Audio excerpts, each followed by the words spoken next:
$35 million Coach Kenny Deal Stadium, the brand new home of the Melissa Cardinals, makes its debut tonight in scorching late summer heat here in North Texas, and with a matchup that sizzles just as much. It's the 2023 season opener on Friday Night Football, as the #1 Melissa Cardinals host third-ranked Argyle Eagles. And with that, we welcome you inside the broadcast booth here in Melissa. Mike Leslie alongside the former Lincoln High and Kansas State linebacker Harrison Heckman. We're back for another season of Friday Night Football, and what a way to start it off with Melissa and Argyle. Man, this is an incredible environment. Driving in, I didn't know what to expect when you say $35 million stadium. Oh yeah, this is a $35 million stadium. This place is pretty special. We'll talk about that over the course of the evening for sure. But these are two of the premier teams in the state in 5A Division II. Two teams along with South Oak Cliff, another North Texas power, that are expected to be the challengers to win a state championship this year. One of these two teams tonight is going to make a statement about the fact that, hey, they're the favorite to win a state championship. You know, and now's the time when you think about this in the open, with the playoff ramifications going down the line, these two teams, #1 versus #3, they have the potential to face off later. So, I mean, like I said, for #1 Melissa, this is a big-time game, and also for Argyle. This could very well be a state semifinal preview. These two teams coming out of Region 1 for Argyle, Region 2 for Melissa, they could meet in the state semifinals come mid-December. That's a very real possibility. So we may see these two teams play twice this season. Both these teams, even though they are 5A Division II, kind of look like they're 6A programs, especially with the size up front. When you look at this offensive line, I mean, for Melissa, it's 6'5", 6'3". They're big across the board. And when you go on the other side for Argyle, it's the same thing. So it's going to be who can wear the other one down, who can impose their will, and I think it's going to all start up front. It's going to have to start up front for both of these two teams because they've got some serious talent on the defensive side that they both have to deal with, which gets us to our players to watch tonight. First for the Argyle Eagles, their linebacker, Devin Owen, moving down from safety to linebacker. He's going to need to be a very impactful player for the Eagles this season. Hey, he wears #0, but he is #1 to that defense. And I'm telling you, a guy that started out as a safety, but now has moved down to linebacker. And when his coach talked about him, all he could say is Devin is nasty, a nasty tackler, a leader on that defense, and someone that those guys look to for them on the Argyle defense. Meanwhile, for Melissa, we talked about the size up front that both these two teams have on the offensive side. How about Nigel Smith, the defensive end from Melissa, 6'5", 260 pounds, just an absolute freak, fantastically talented, one of the best defensive players across the country. Nigel Smith is a four-star athlete, and I'm sure the fifth star is landing as we speak. He's just an absolute, incredible athlete amongst so many great athletes on that Melissa defense. But Nigel Smith, make sure you keep your eyes on this kid. He is smooth.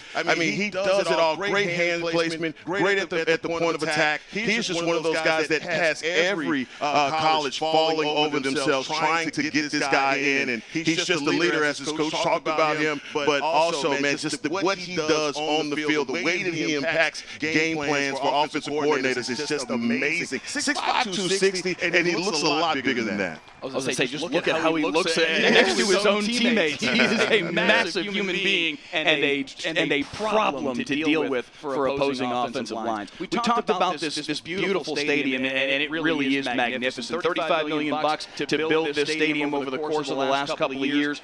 Do remember, they also spent and are spending $76 million across the way on their academic side of things as well, for those of you that are concerned about that. But so it's not just athletics that they're spending money on here in Melissa, because I've heard that criticism as well. But this place is fantastic, and it opens up tonight. One of these two state powers will open the season 1-0, and we will kick it off next on Friday Night Football.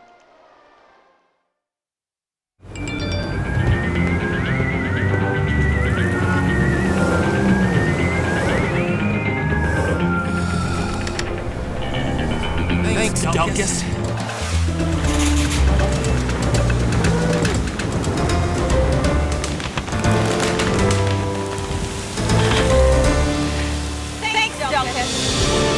Possibly the most loved and hated man in North Texas. Whatever the weather brings, we bring the Delkus. WFAA has a legacy of changing the system. Most recently, we did a story on ankle monitors and how they don't work, and how criminals are committing crimes with ankle monitors. And there's legislative change coming. Our 2-year investigation caught the attention of state representatives. Now, it's a crime to cut off ankle monitors. I want people to see things that we need to hold people accountable for. Right now in Terrell and in Dallas, your heat index is 107. Everyone in McKinney is dead. It's hot in McKinney. We'll fix that. Possibly the most loved and hated man in North Texas. Whatever the weather brings, we bring the Delcas. WFAA Sports. To us, it's about so much more than a highlight, wins, losses. It's the heart that makes up the game. The triumph of human spirit. It's agony and victory. Diehards and day ones. It can divide or unify communities. We give you the stats, but inspire you with the stories. The unpredictable, unforgettable, and incomparable. We bring it to you all because sports lives in all of us.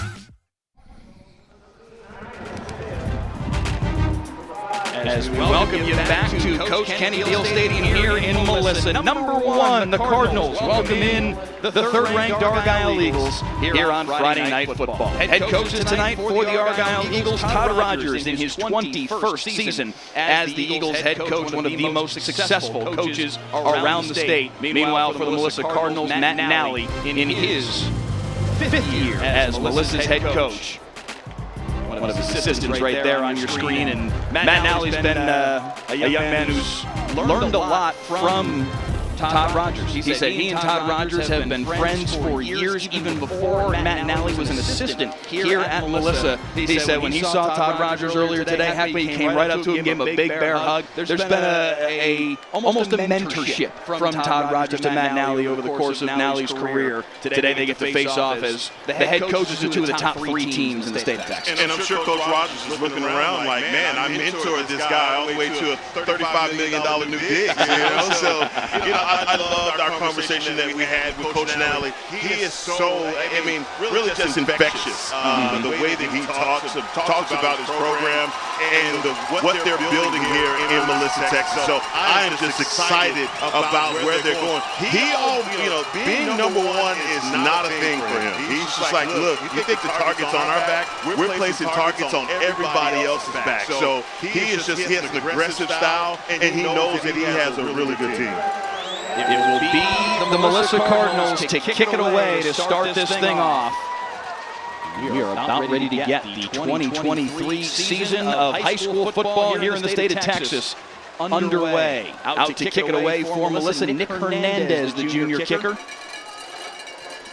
They will have a rotating wheel deep for the Argyle Eagles over the course of this evening to return kicks. But Will Krzyziak is back on the left-hand side, and to his right is Will Hodson. They're 2 stud wide receivers. They're 2 leading receivers, both back this year for quarterback John Gailey. And we'll get to see that trio in the Argyle passing game here in just a moment.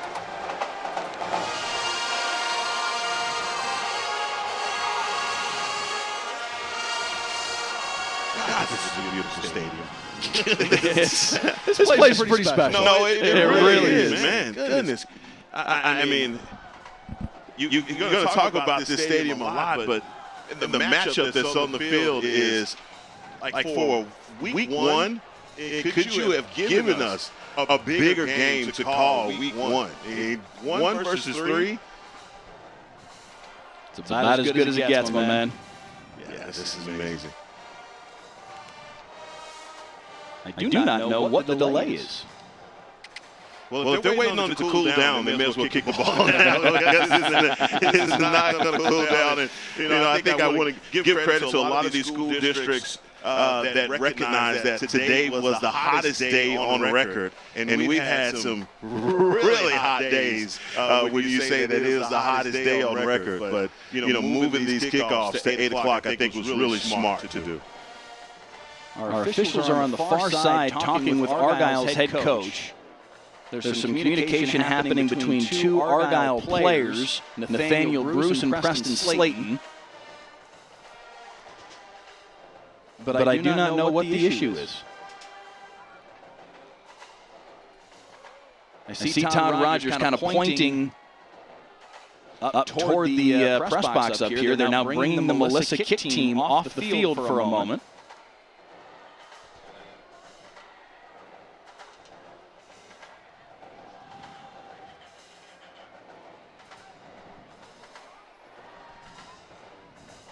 Both squads are going back over to their sidelines. I have no idea what this is. It seems to be, whatever the issue is, Todd Rogers is the one that's talking with our officiating crew on the far sideline.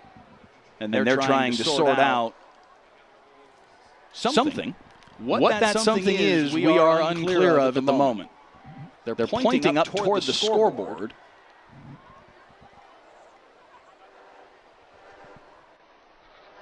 It would seem we've got things sorted out. Whatever it was, I think we're good to go.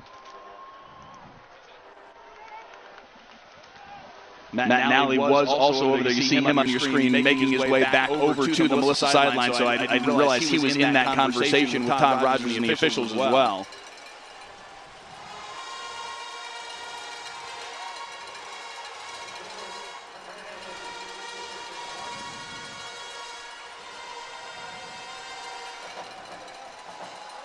Clay Marshall, our director, we're getting some text messages and some notes in the YouTube comment thread that the audio is echoing. Just if that's something we can try and perhaps sort through. As we are finally ready to kick the ball away here, Nick Hernandez sending it deep, and it would be Will Krzyzak from his own 10-yard line, a crease right up the middle, and out to the 32-yard line, a flag on the far side. And we are off and running in the 2023 season. And Krzyzak looked like he had a crease right there in between the hashes that closed pretty quickly. This ball comes all the way out to about the 32-yard line.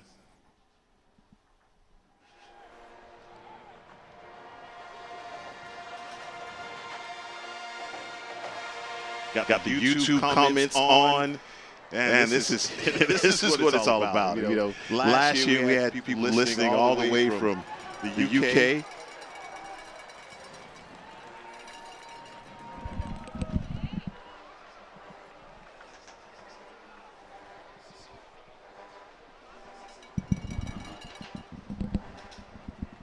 So the flag will be against Argyle here.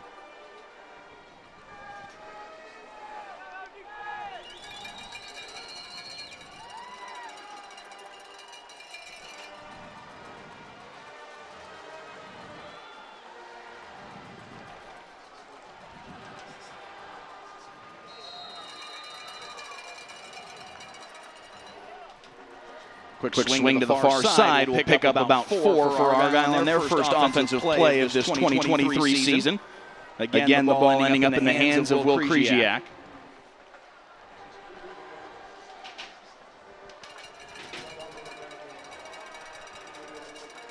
Second down and 7 here for John Gailey, the senior quarterback. Hands off. Jake Kreckler with a big hole to the near side. Good block on the outside. He's going to have a first down and then some. Out across the 35. And Argyle with their first down of the season.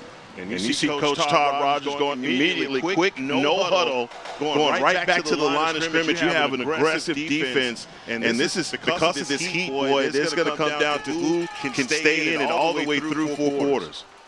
Play action fake, throw near side, complete in the hands of McGuire Gasperson, the sophomore. And he's got enough for a first down, and very quickly the Argyle Eagles into Melissa territory. And heck, they're going to look to keep things going quickly here. Yes, this is going to be a test to see if both of these teams are who's in the most condition. And right there, they're stretching this defense out, having these guys run sideline to sideline. You know how aggressive this defense is, and that's the way you get at them. You know, you get them going east and west because you know that their strength is in the middle. Nice work there from Landon Brandow. Running sideline to sideline to cut down Jake Kreckler for no gain. Back to the air, near side, complete in the hands of Will Hudson. Down to the 38-yard line, very close to first down yardage. Was a flag on that last possession.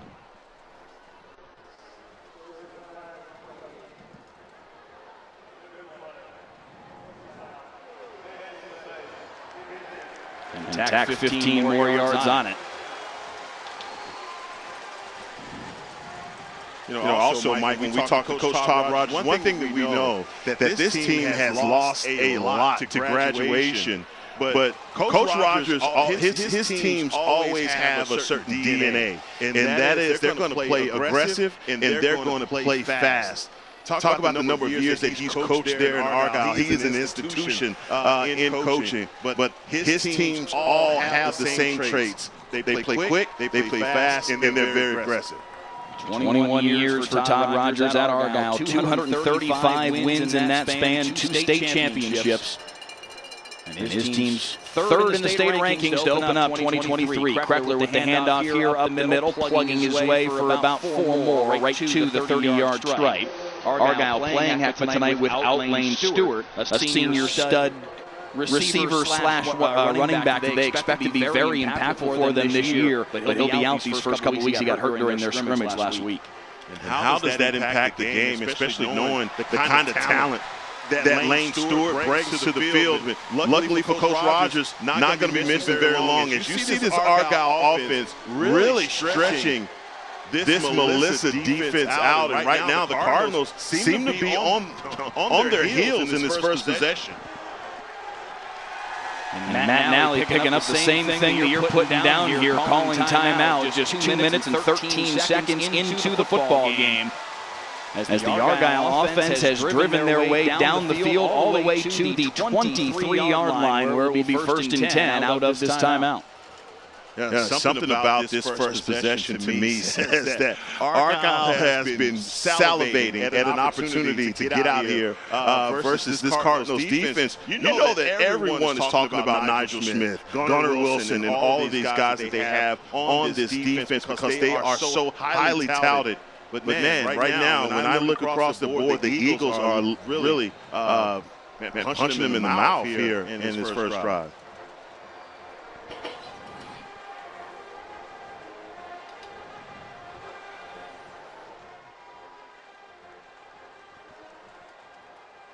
It's interesting, this Argyle offense a year ago averaged about 36 a game, but having to replace so many key pieces off of last year's offense, including their 2 stud running backs, both R.J. Bennell and Landon Ferris, there were questions about, okay, what's this going to look like?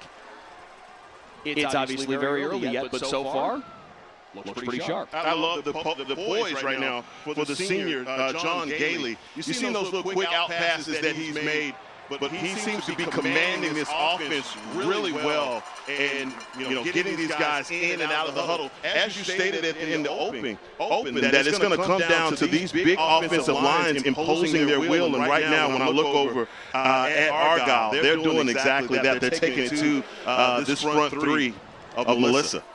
Second down and 9. It was Grayson Donahoe who came through for the tackle, and again, this Melissa defense up to the task. This time leading the charge is Gunnar Wilson. The Oklahoma State commit. No gain on the play, and it's going to be 3rd down and 10. And you see the way that Gunnar took that on. He diagnosed that immediately from his Sam linebacker spot and came right down the hill to get that tackle. 3rd down and 10 to the air, and it's Donahoe again. Grayson Donahoe, the junior, and the sack will end the drive for the Argyle Eagles.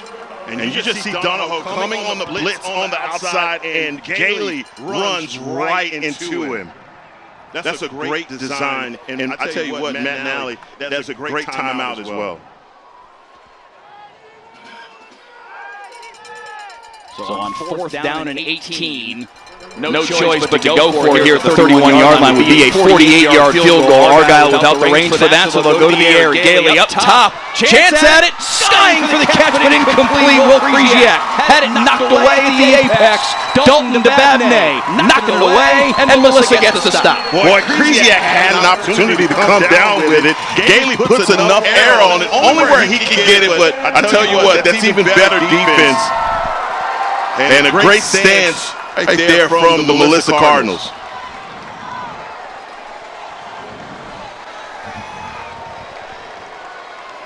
Go for it there on 4th down. That would have been, you said, about a 48-yard field goal had they attempted it? Okay. And in talking with Todd Rogers earlier this week, he said that Beckham Kimbrell, their kicker, he said maybe out to 42, but just a little outside that range. So here comes Melissa now, the first down handoff. Spinning his way through tacklers is Nathan Adejokin. And it's a 12-yard carry on the first toe of the season for the senior. Nathan Adejokin seems like he's been playing for the Cardinals for about 5 years. They had to check this guy's eligibility.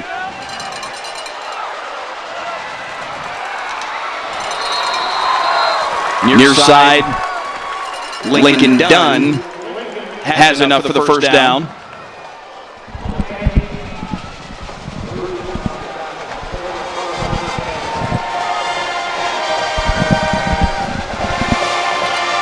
First and 10 handoff here for Adejokin, knifing his way through, making a man miss down to the 30-yard line. And the thing about Nathan is he is the kind of running back that gets stronger as the game goes on. I think last year when we called him Melissa versus Lovejoy, that's what I saw from number 3. He just continued to pound the rock and get stronger all the way through the fourth quarter. And now, just as Argyle forced Matt Nally to do, Melissa forces Todd Rogers to take his first timeout just a couple minutes into Melissa's first possession of the day. And they're going to try and slow things down and give their defense a chance to catch the breath. No, absolutely. And hey, well-placed timeout. The Heat, and this being the first game of the season, you got to know, Mike, both of these squads, man, their nerves are on high right now. So starting out with this running game and keeping the pressure on both sides, both offenses have come out being very aggressive. But right now, the Melissa Cardinals are returning the favor to the way that the Eagles opened the game.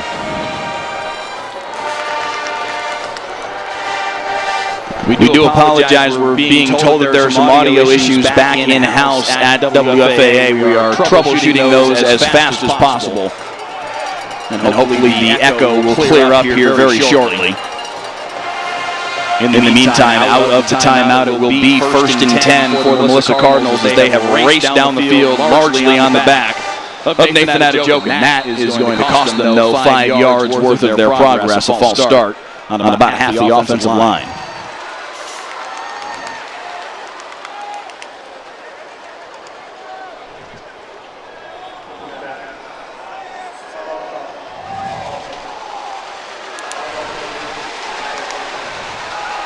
Mike, you should watch this matchup over here on the left side between Ryder Slayton, who's 6'7", 280, going up against number 97, Brendan Hickman, who's 5'10", 230.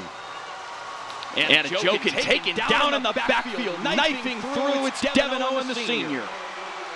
And you can see why Coach was talking about his all-everything linebacker and him being nasty, the way that he shot that gap, coming downhill to make that tackle. Great job by number 0. Second down and 20 to the air. Trevor Ham, far side, complete in the hands of his stud receiver Carson Maynard. And they'll earn back the yards they lost on the penalty and the loss of yards on the carry there by Adejokin. But it will still be third down and 10. They're going to go quickly now. Ham will be in shotgun. That's going to be another false start. This time Lincoln Dunn, the wide receiver on the near side, just kind of got caught leaning by the head lineman that was right next to him. And Lincoln Dunn's going to catch an earful as a result.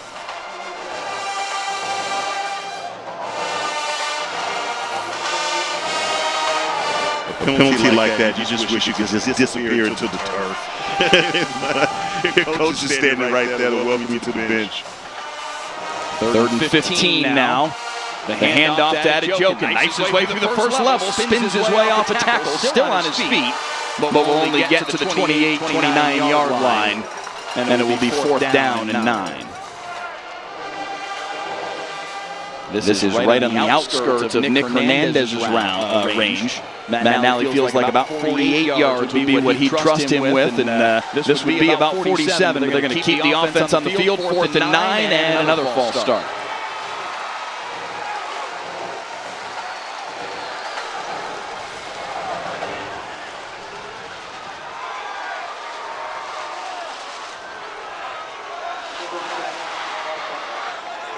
It is week 1 of the season, and We're having issues on our end with the audio. These teams are having some issues with some penalties. It is what it is. Not a perfect science to the beginning of the season, but we'll get it right. 4th down and 14 now.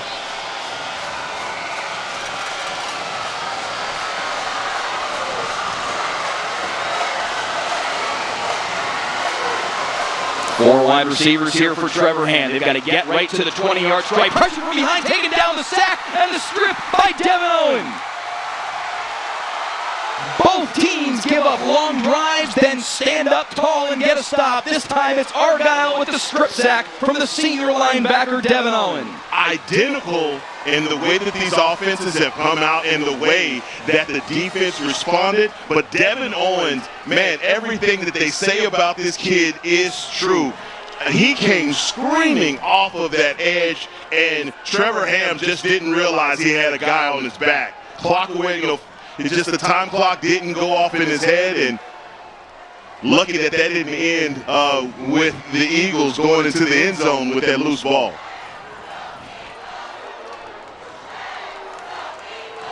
So Argyle will take back over 1st and 10 at the 34-yard line. Just about midway through this opening period. And back comes John Gailey and this Eagles offense.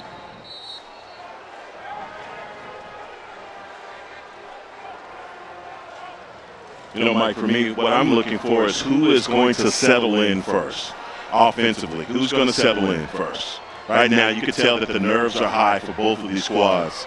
So who's going to calm down?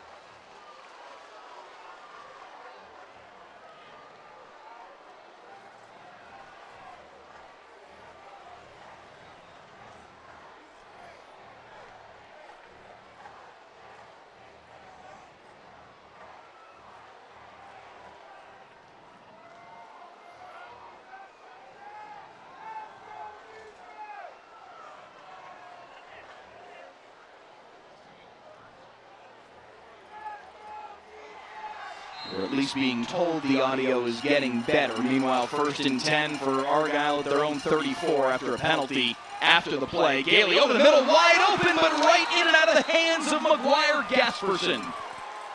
He had nothing but green grass in front of him. Gasperson is going to see that in his sleep tonight because that was a great design. You see pulling tackles and guards, and you automatically assume that is going to be a running play. Caught the Cardinals defense completely off guard. 2nd down and 10. They're going to go right back to him, and Gasperson's confidence just got a big boost as he makes the grab, gets hammered, but he's got the 1st down out across the 45. That's just good coaching. Coach Rogers recognizing that goes right back to a sure-handed receiver, the sophomore. Now far side for Will Krzyzak, and he'll pick up a couple. And they're going to get a couple extra yards now as they're going to say that hit was a little bit late on Krzyzak. And that'll send this Argyle offense into Melissa territory. And that's 2 15-yard penalties so far for this Melissa defense.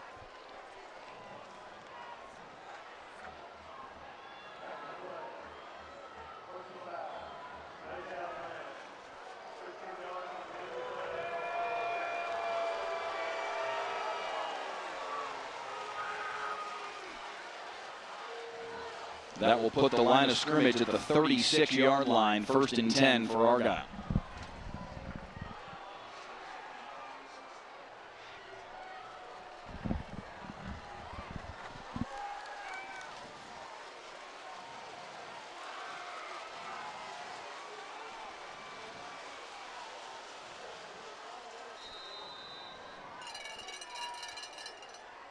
So First and 10 for Gailey in this Argyle offense. Play action fake to Kreckler, looking far side. What a catch, scaling the ladder by Will Krzyzak over 2 defenders. No, what a throw by John Gailey. He has a safety coming underneath and a corner over the top, and he fits that into a tight window. Man, that is a money ball right there for number 12. And now Kreckler on the ground, strung out on the far side. Good work by Melissa's Gunnar Wilson. Yeah, Gunner's not going to have any of it. He's not going to lose contain, and he's going to make sure that no one gets outside of his outside shoulders. Great job by the linebacker, Gunnar Wilson. Second down and 10. Handoff again to Kreckler. Give him 3 on the carry.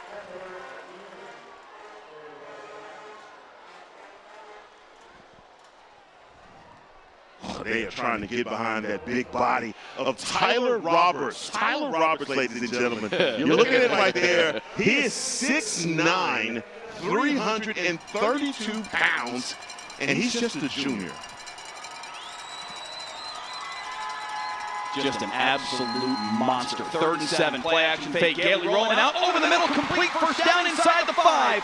Down to the 2 is Will Hodson. First and goal, Argyle. I'm telling you, man. John Gailey is dealing right now. Getting out of the pocket on the run, and he's just throwing darts. Quick handoff, Kreckler. Nice work to knife through and make the tackle. Micah Finan. Finding just in this first quarter has been doing a really good job. The middle linebacker, number 33, him and Grayson Donahoe. Now they find themselves, man, in the red zone. Second and goal from the 2. Gailey hands off Kreckler again. Kreckler trying to follow a blocker, gets blown up right at the goal line, ball's out. I believe Argyle got back on top of it. 2 white jerseys, one of them the quarterback, John Gailey.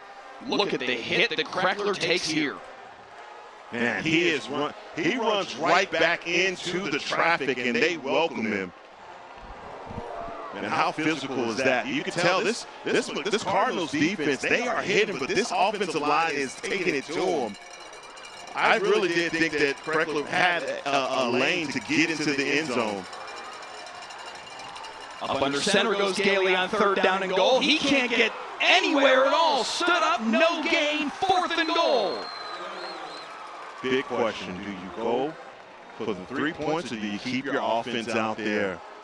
After you've seen your offense 3 times in a row, struggle to get more than, in some cases, anything at all on that last carry.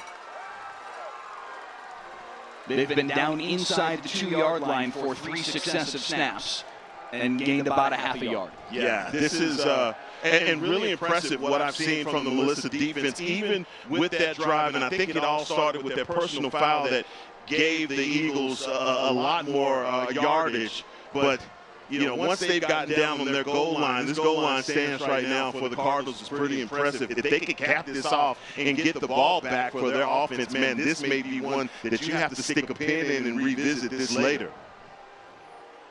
3:09 in the first quarter. Still scoreless as both defenses have been able to stand up at the end of drives.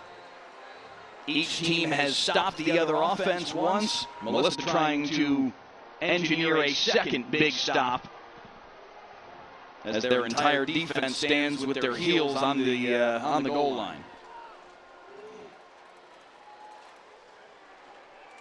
I mean, this first quarter has been fast and furious, and we're still 3-0. We've got 3:09 left.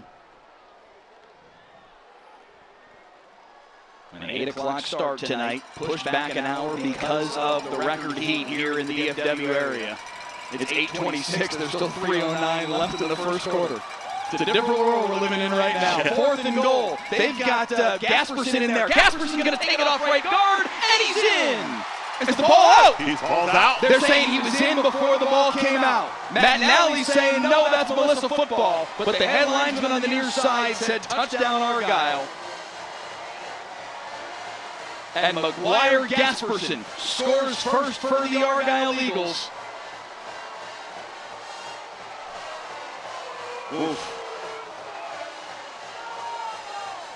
Definitely Gasperson was in the end zone. So I do think he was in before the ball came out. We do not have a shot that is down the line to be definitive on that. It looked like he was in the end zone. The extra point up and through off the foot of Beckham Kimbrell.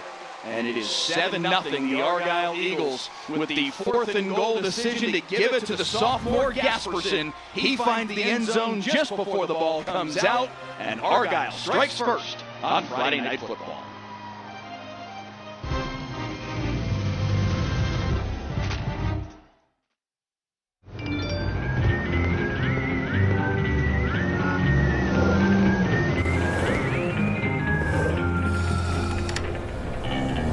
Thanks, Delkus.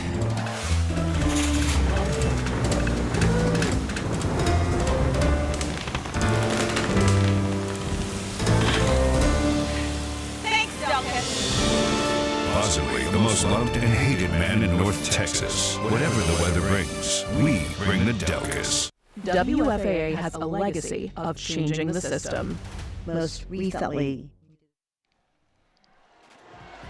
stay tuned for the Friday Night Football halftime show sponsored by Golden Chick. Golden Chick is the perfect post-game destination. Come and see why we say it's one taste and you're golden at Golden Chick. 7-0, the Argyle Eagles with the lead. McGuire Gasperson finishing off the touchdown drive with a 4th and goal 1-yard run. And the Eagles with a 7-0 lead as Beckham Kimbrell gets set to kick it away. Deep for the Eagles, Christian Turner and Lincoln Dunn, and it will be Turner from his own 2, bounces off his chest. Dunn ends up with it at the 7-yard line and turns around to nothing but a wall of white jerseys deep in their own territory. Melissa's going to start this drive down 7-0. Not the way you anticipated that starting for Matt and Alley. You get the score, you get scored on there, your defense gives up the personal foul, and now you're having problems on special teams. And this second drive starts deep in your own territory. So, man, right now, Melissa, the Cardinals are not making it easy on themselves.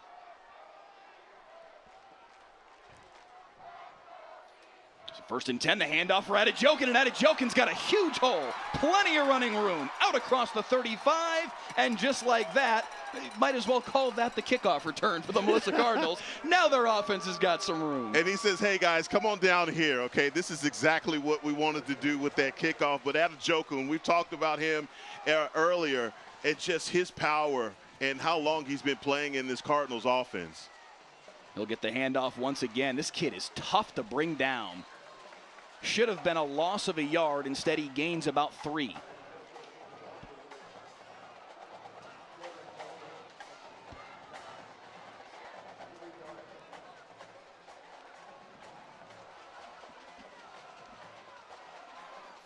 I'm being told that the audio is finally back squared away. Thanks to all of you for bearing with us through that. Some week 1 snafus, but I think we're off and running finally, and we do appreciate you being with us tonight here on Friday Night Football.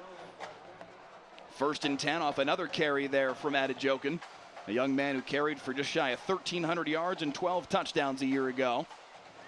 Play action fake, looking deep up the seam. That's got to draw a flag, and it absolutely will as they tried to find the deep shot to Lincoln Dunn. And that's going to be a 15-yard penalty on the Argyle defense. And I tell you, that's just a seam route for Dunn. He's wide open. He caught him asleep.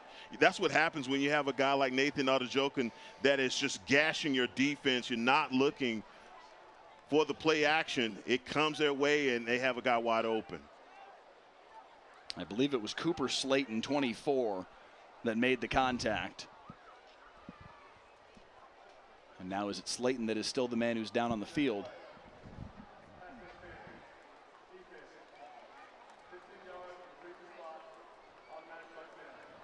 Trevor Ham talking on the near sideline with one of his assistant coaches after his deep shot for Lincoln Dunn led to the penalty. Meanwhile, that is indeed Cooper Slayton, the senior safety, down on the field for the Argyle Eagles. The training staff from the Eagles, Aaron Fowler, Edward Vega. Gina Dickey out there as well, trying to tend to him. Looked like he got his knee caught up. A little friendly fire there at PI. Seeing some comments in our YouTube feed saying that would have been a touchdown without the pass interference, and very well could have been. So on some level, if you're Todd Rogers, hey, you'll take the 15-yard penalty in that circumstance. So 1st and 10 from the 35 now for the Melissa Cardinals. Ham in shotgun as he will be most of the night. Handoff for Adejokin. Good patience to pick his way for a few. Still on his feet, but finally swarmed and snowed under. Logan Gregory, the first on the scene. And for this Eagles defense, it's got to be party at number 3, okay? Everybody to number 3. He gets the ball. It's going to take all 11 of us to bring him down because he's running through arm tackles, right? One guy ain't going to do it. He's just treating him like a sled right now. Trevor Ham trying to get out of a broken play here, comes to the near side and picks up a couple down to the 29, maybe the 28-yard line. So a good job to actually make that into a gain of 3. I want to go back to that PI that you were talking about. They mentioned that it was going to be a touchdown. In high school football, it's not a spot foul. That's so right. You got to make sure you do that if you're burnt. 3rd and 4, handoff Adejokin. Lowers his shoulder, drags 2 Argyle Eagles. Enough for the first down, a gain of 5. Man, how tough is that, Mike, to bring this kid down? That's a 3rd and 4. He's getting contact really right at the line of scrimmage, and he's dragging guys to the marker. Now, we're in the first quarter. I said about him getting stronger as the game goes on. We're looking at about 99 degrees here in Melissa. Can he continue at this pace? Yeah. 1st and 10, Ham to the air, pressure off the edge, floats it for Adejokin just beyond his grasp. Now, Trevor Ham has to respond. You think about the way that last drive went for John Gailey. John Gailey just stood in the pocket and delivered some strikes. Trevor Ham has to respond in kind in delivering these balls. I mean, that was one where Adejokin had some room. So if you just loft that up to him, get in his space, he can make a move.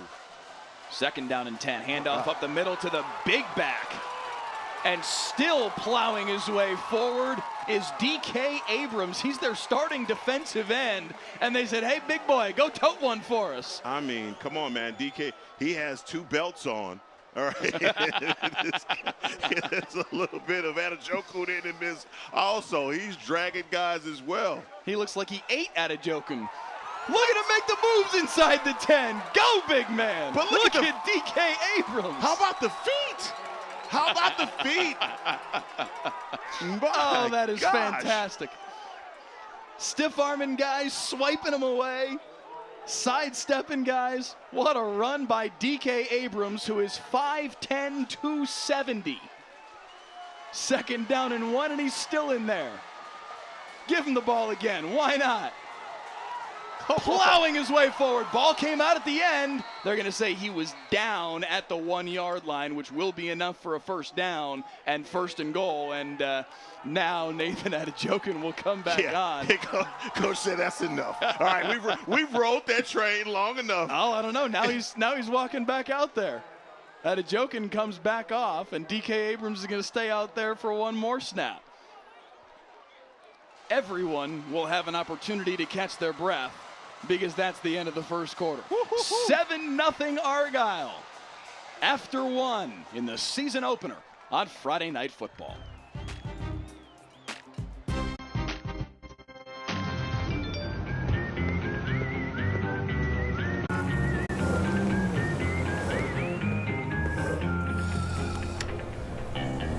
Thanks, Delkus.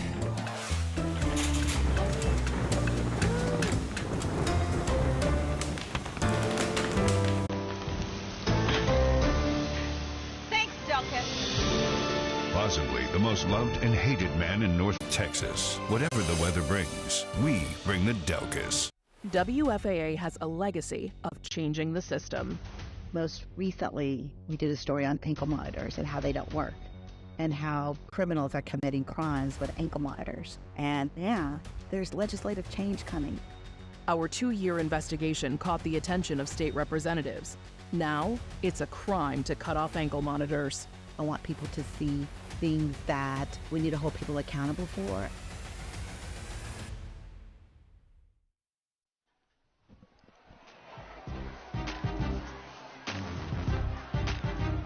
The season opener of Friday Night Football here on WFA Plus, also on the WFA YouTube channel and WFA.com.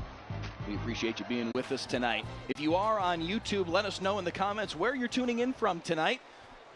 And if you've got a favorite player on either one of these teams, let us know that as well. If you're tuning in to see a grandson or a nephew, perhaps you've got somebody in the band, we will have the halftime show, as Heckman mentioned a little while ago, coming up. But to start off quarter number 2, 1st and goal from the 1 here for Melissa. Handoff to the big man, DK Abrams. You're not stopping him from a yard away.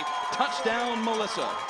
As you get the peanut yell from the crowd, DK Abrams, they call him Peanut. We never got to the bottom of why, but I tell you what, he's going to get a different nickname from me after this one. 5'10", 270. I'm going more like 280. And that's a hard. What'd you say? He's got 2 belts on? He's got 2 belts. Telling you. Get him a championship belt, too. Here, they're going to go swinging gate, and that's a disaster. A flag on the play. Will it be against Melissa or against Argyle?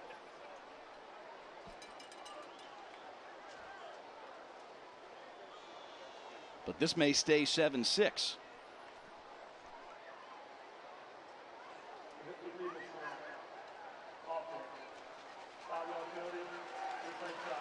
So that actually, on some level, benefits Melissa because it was a pre-snap penalty, a snap infraction.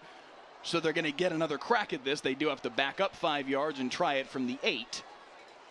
If I'm Matt Nally, I'm saying, hey, just run the PAT unit out there, and it looks like they are going to do this a bit more traditionally and have Nick Hernandez try to add on. I beg your pardon, it won't be Hernandez, their starting kicker. It will be Sham McGregor, the lefty, to try a 25-yard PAT. And it's up and through, and we're tied up at 7. It is true, and that's two really good defining drives by both of these squads in the first half. You know, those defenses, they did a good job of stopping and shutting down the run. And Adejokun, who really got things started, even though from the kickoff they were backed up, Adejokun gets them out of trouble, and that's when the offense really gets their footing. I love the way that the Cardinals have responded to the adversity that they faced in the first quarter. Man, it's game on. So the peanut touchdown ties it up at 7. DK Abrams, the big starting defensive end, toting the rock the final 4 carries of the drive and making his way into the end zone. David Wayne in the YouTube comment says, Peanut is my favorite player now. I imagine he's not alone. I think at least David Wayne and Heckma Harrison are in that club right now. Oh, that's my man. I'm telling you, the way that he came in, the energy that he came in with, I mean, a guy his size, the way that he used his feet, I mean, he's stiff-arming, sidestepping, bumbling, mumbling. All you need is a Chris Berman reference going right now. The fair catch called for and made by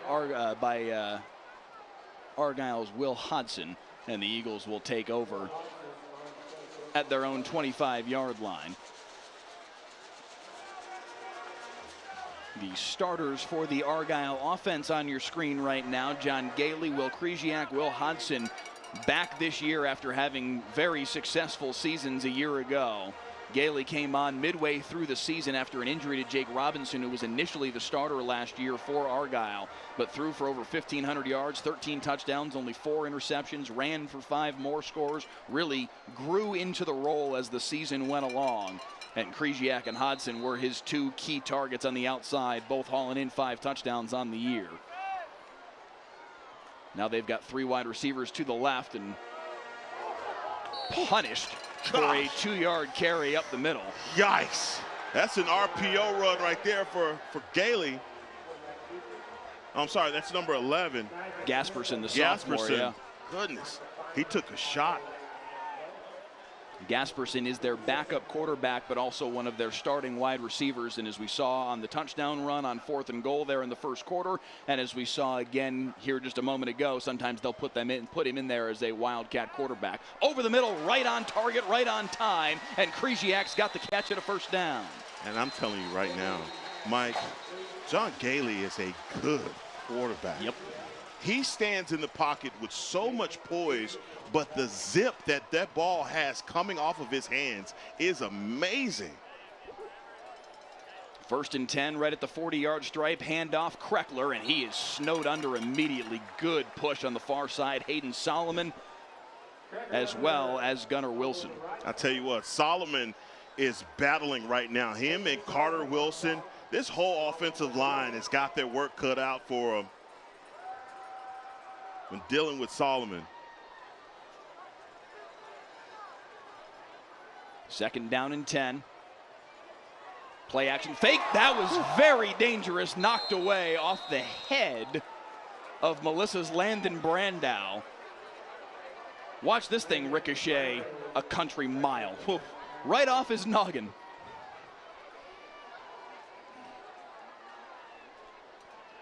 Yeah, he got lucky right there. Brandow is coming down. He's pretty much playing off coverage and has the benefit to drive on that ball as he sees it coming off the hand of Gailey.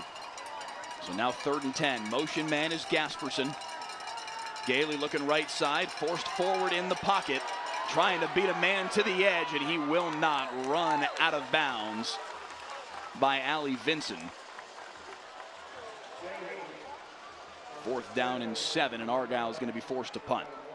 Gailey looked like he had some opportunity there at the beginning to take off and run with it, but he still keeps his eyes up the field. That's a great trait from your quarterback, but he had all kinds of space before this defense comes at him. Jackson Davis in the YouTube comment says, watching my Eagles live from the 806. Now look at this, the double punter. They've got 2 rugby-style punters. They're going to make Melissa guess which one of the 2 punters is going to kick it, either lefty or righty. It'll be a lefty kick, and it's blocked.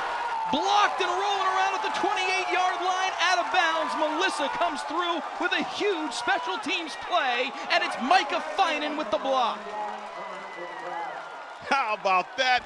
We're sitting here, we're trying to figure out, wait a minute, 2 punters? I don't think I've ever seen anything like that, but man, there's your answer. We're going to block that punt. You may have needed more protection. Argyle's head coach Todd Rogers told us about this earlier this week, that he was going to try and roll this out. And I quote, "I'm going to do this until someone exposes me." Coach Rogers, I hate to break it to you, but it might have just happened. Micah Finan with the block, and it's 1st and 10 for Melissa at the 27-yard line. Handoff at Ajokin. Very, very patient runner. He waits for the holes to develop, that time only for about 2.5, but he is, the hesitation, I hesitate to say this, but it harkens back to Le'Veon Bell. Wow. It's what it makes me think of. I'm not saying that he's Le'Veon Bell, but just that style, that herky-jerky hesitation, it kind of feels that way to me. Play action fake up the right side, looking for Maynard, knocked away. Good one-on-one defense on the far side by Gunnar Wilson. And you want to throw a ball like that to Maynard because of the size. 6'4", 210 pounds. And so Ham knows exactly where he wants to put that pass. But Maynard not able to come down with it. But I love what you're saying there about Adejokin. It's just his patience. Yeah. You know, his vision and his patience. But what I've seen from him is he has a couple of different speeds. When he's ready to go reckless abandon, he does it. Here comes Adejokin, waiting and then bursting forward, and he's got enough for the 1st down as he drags another tackler into the secondary, and it's 1st and 10 at the 12. Quick correction, it was Michael Roberts on the pass breakup a moment ago against Maynard. Meanwhile, a name that Argyle fans will remember fondly, Riley Van Poppel in the YouTube comments, saying he's tuning in from the 402. A stud on this Argyle defense a year ago. Handoff at Adejokin. Spins his way. They're going to stop the play beforehand. Whoa. What a spin move, but it won't technically have happened, as the penalty is going to go against Melissa. That was pretty.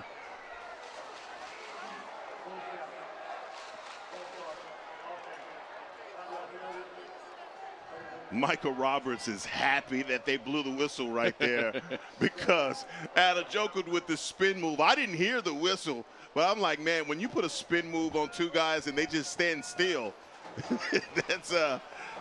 That's highlight reel worthy right there.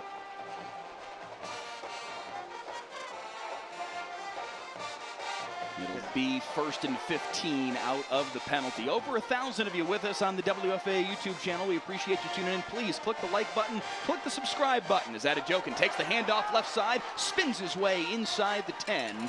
He'll pick up 9 of those yards, gets the penalty yardage back, and then some. It'll be 2nd and 6. This guy has to be a weight room warrior. You could tell. There's just no way. These guys can't bring him down. I mean, they're dragging on him. They're trying to do everything, but it's just hard to bring down this guy with the head of steam once he gets up through those blockers. Officially 2nd and 7. Sidesteps a tackler and ducks forward for about a yard. It's peanut time. I was just, as you're talking about the way that Adejokin kind of is wearing down the defense, and sure enough, on cue, because you're trying to figure out a way to stop Adejokin, and then here comes a bowling ball right at your face, and good luck. 3rd down and 6. They've got to get to the 2-yard line for a 1st down. Ham with Peanut to his left, 2 wides to his left as well. Going to throw near side, one-on-one for Maynard. Just beyond his grasp and out of bounds, and it's 4th down. Not even thinking about it. Coach Nally is going for this. This is 4th down, right? Yes, sir. Okay. They just haven't changed the, I beg your pardon, there's a flag on the play. The flag is going to be against Argyle. Oh, wow. It looks to have been a pre-snap penalty. I apologize. I didn't see the signal from the official, as I was seeing a comment from a former Melissa great. Caleb Odlewski is in the YouTube comments as well, saying what's up to Riley Van Poppel. I apologize. That distracted me. It's kind of cool. 2 former greats from these 2 schools going back and forth. 3rd down and 1. Handoff Adejokin. Dives his way forward. He'll be short of the end zone, but he's got enough, and it's 1st and goal. Trying to take this guy's legs out from him. Look at his running style. They recognize, man, this guy is a freight train coming down on him. 1st and goal. Handoff up the middle, spinning his way right into the teeth of the defense was Jake Patusik. That's going to be a loss of about 2 back to the 3-yard line. And here comes the peanut package once again. And you can hear the swell from the Melissa fans on the near side. They just know. 2nd down and goal from the 3. It's peanut time. 2 lead blockers in front of him. Handoff to big number 31. Plows his way forward for 2. And Peanut says, if at first you don't succeed, have some cake. Let's do it again, baby. Let's do it again. Give it to 31. Let's do it again. 3rd down and goal from inside the 2. Peanut again. And he's in for a 2nd time today. Mike, Peanut says it's not my birthday, but I got my name on the cake. Look at this guy, man. He is cashing in. Love that for number 31, a fan favorite. As soon as they get in close, everyone in the stadium can feel it. They're going to give that ball to number 31. DK Abrams with 2 touchdowns here early on in this 2nd quarter, and Melissa has their 1st lead of the 2023 season.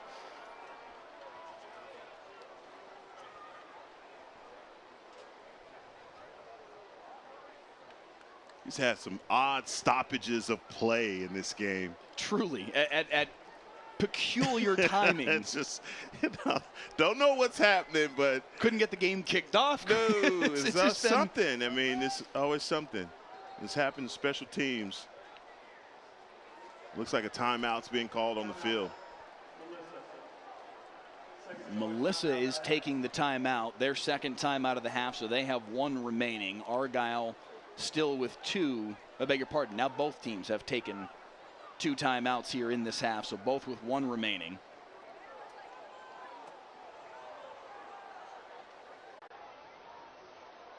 David Wayne in the YouTube comment says we need a peanut shuffle.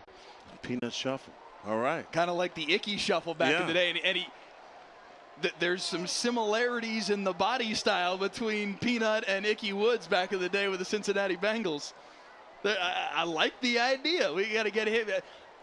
I would venture a guess as to say that there isn't a player on the field that knows who Ickey Woods is. We're dating ourselves a little bit by making that reference. Absolutely.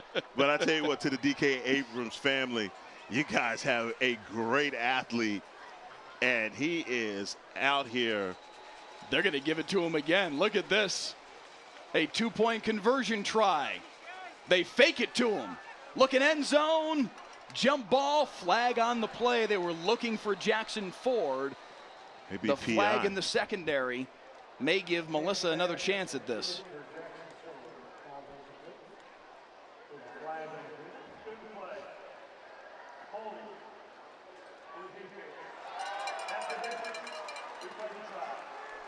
So they'll try it once more from the 1.5-yard mark.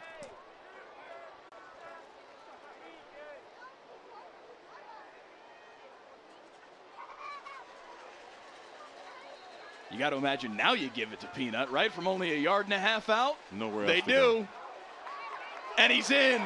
2 more for Peanut. He's not stopping it. Oh, man. He's got 14 points himself tonight. The Melissa Cardinals riding big number 31. Oh, my God. There's no way you stop that, man. There's no way you stop that. What is better than that? Friday Night Football off and running, courtesy of DK Abrams. They call him Peanut. Everybody calls him Peanut. And everybody in North Texas knows he's Peanut now. 15-7, Melissa, mid-second quarter. Way to go. North Texas, it's a hot one today. If you're planning on taking the pumps out, make sure to protect their paws. That asphalt is going to be hot. Thanks, Delphin.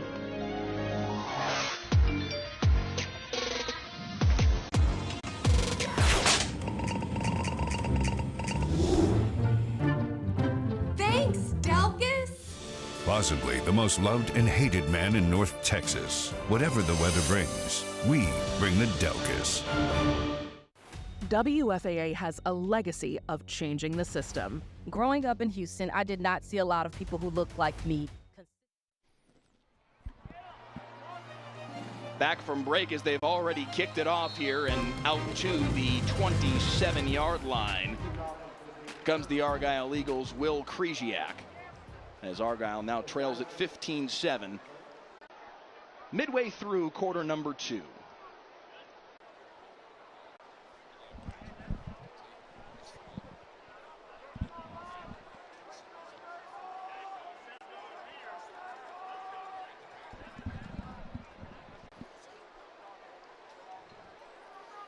So Argyle came out, drove down the field, got stopped eventually on their first drive, but then took it back, created a fumble on Melissa's first drive, drove down the field and scored on the McGuire-Gasperson 1-yard touchdown run on 4th and goal. Since then, though, 15 straight points from the Melissa Cardinals, courtesy of DK Abrams. So now Argyle's got to try and find an answer here. Gailey looking deep, up the middle, up the seam, right on target, but right through the hands of his intended target, Will Hodson.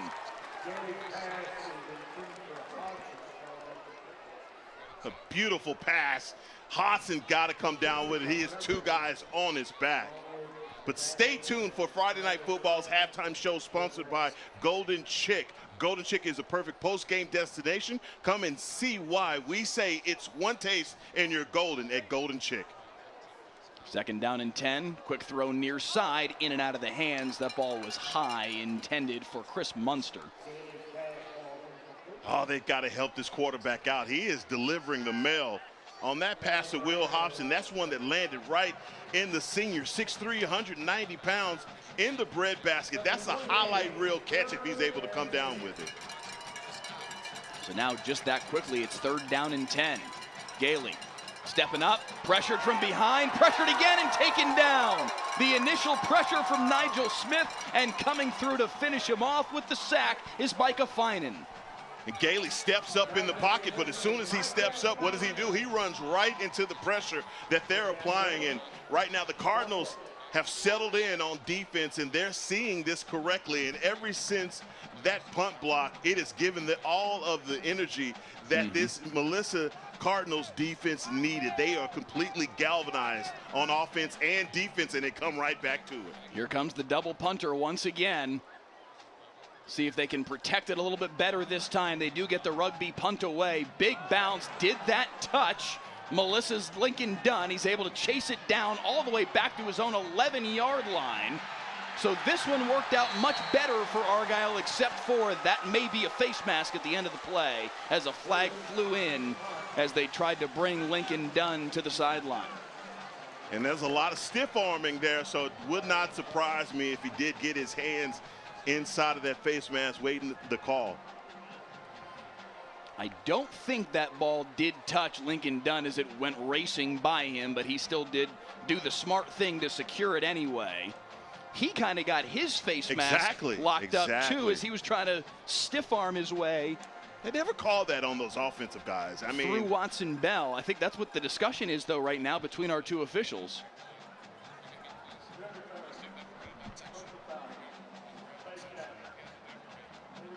They will call it on the return team. Like I say, you do not see that often. But Lincoln Dunn gets called for the face mask as the ball carrier. And that's going to be a half the distance to the goal penalty. They're going to bring it all the way back to inside the 8-yard line.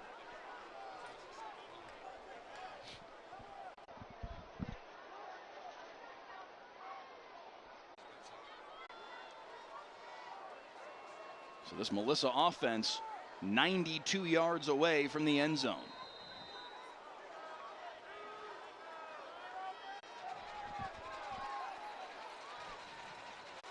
Trevor Ham with Jackson Ford motioning down into the set. Hands off and up the middle goes Nathan Adejokin once again into the second level, and he's got enough for the first down as he falls forward out to the 19. I mean, this is hot knife through butter when he gets through that initial contact. I mean, no one is hitting him square at all.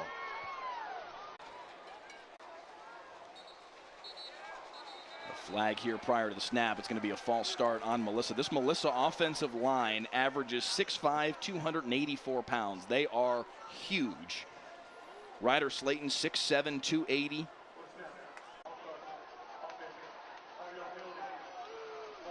Doing a wonderful job. They have a guy right there in the middle, number 63, Demondre Tasby, doing a fantastic job in the middle of this offensive line. I've been watching him work. He is moving guys around, and that is the reason why Nathan Adejokin has had these open runs up the middle, gashing that A and B gap. 1st and 15 off the penalty. A handoff again here for Adejokin. This time snowed under. Good push into the backfield by Jack Teller. Comment in the YouTube feed from a Salina fan a moment ago. Wes Tucker said, I don't even care about this game. I'm a Salina fan. First of all, we appreciate you tuning in anyway. Secondly, Anna versus Salina here on Friday Night Football in a couple weeks' time. I think you'll want to tune in for that one. Free play here for Melissa as they drew him offside. Deep shot into single coverage, and skying to make the grab is Austin Gooseby. Austin Gooseby really just tracks this ball so well, slows down and high points that ball. Good job by number 84, and just when they think they have the Cardinals backed up, they make a big play to get out of trouble. The 6'6" sophomore Austin Gooseby hauls it in, and into Argyle territory goes this Melissa offense after they were backed up at their own 8-yard line.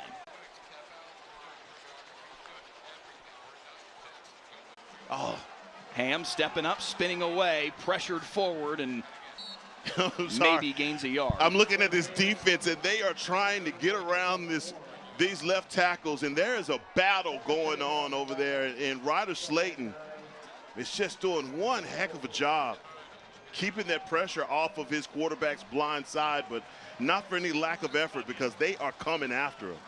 Justice Jones was the one rushing off the edge, and he made Slayton work for it. Now Adejokin twist it around after a gain of a yard, and it's going to be 3rd down and 8 quickly.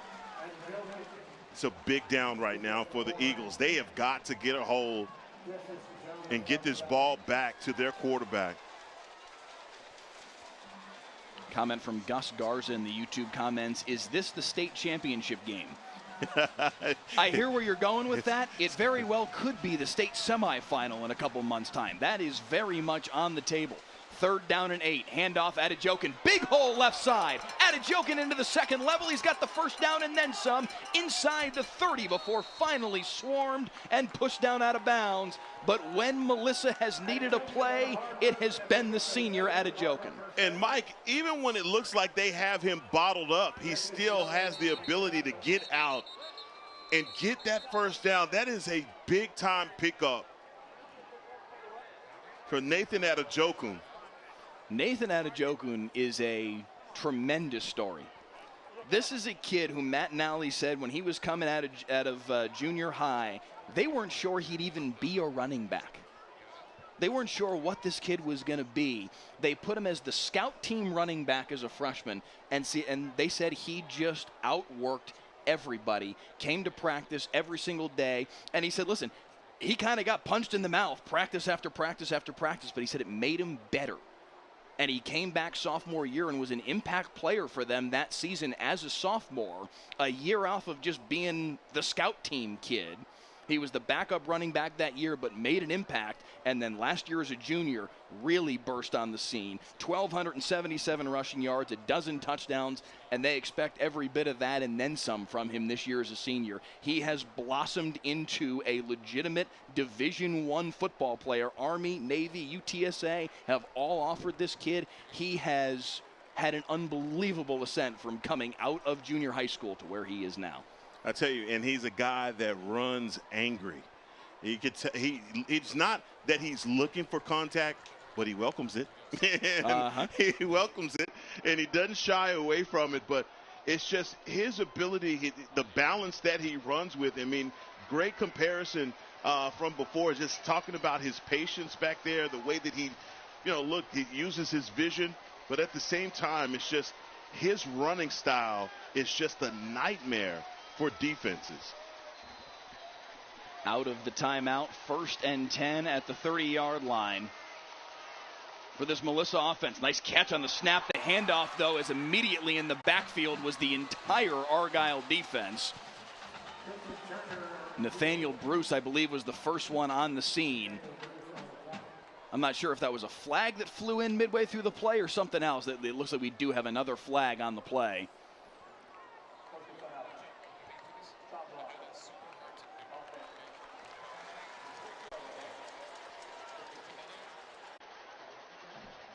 That is a big penalty that's going to knock Melissa way back behind the sticks here. The Eagles definitely needed that.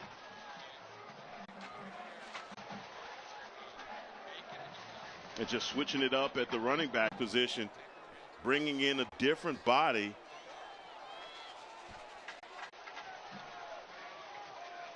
It's going to be 1st down and 25 all the way back at the 45-yard line.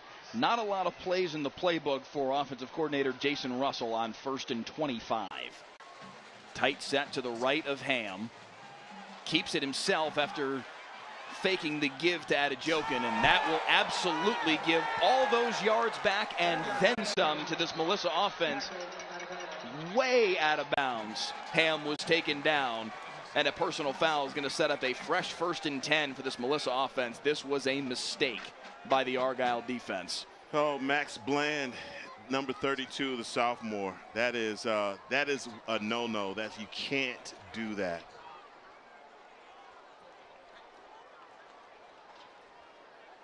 Todd Rogers trying to encourage his guys. It's a sophomore trying to make a play. It wasn't a malicious play. It's a kid out there competing, but it was well out of bounds that he jumped on the back of Trevor Ham, the Melissa quarterback. Still some discussion about this, but there were flags that flew in from every corner of the field. I don't think there's any consideration of this not being a penalty. It's going to be a hard one to pick up, okay? Yeah.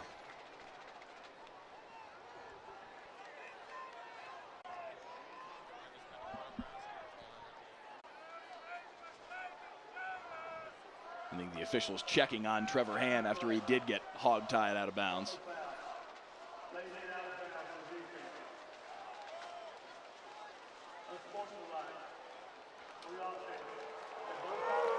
Wow. Now, all night long, we have not been getting numbers from this officiating crew. Some crews do it, some crews don't. Certainly at the high school level, sometimes there's some deference to, hey, we're not going to shame a kid by saying his number with the penalty, and that's fine. But it leaves us a little bit in the dark as to, I'm not sure who the unsportsmanlike penalty was on. Was it on Trevor Ham? Did he say something as they went out of bounds? That is nothing but a guess. Let me be 100% clear on that. But something just negated what should have been 1st and 10 for Melissa off that penalty. And instead it remains 2nd down and 18. Basically the play just ends with its result. Quick throw far side, Lincoln Dunn strung out on the sideline, and it's going to be 3rd down and long. That is a huge penalty because Melissa was given life again in this drive and then basically handed it right back. And maybe that's the reason for the conference on the far sideline that we were talking, that we're looking at saying that, hey, they're not going to pick this up. No.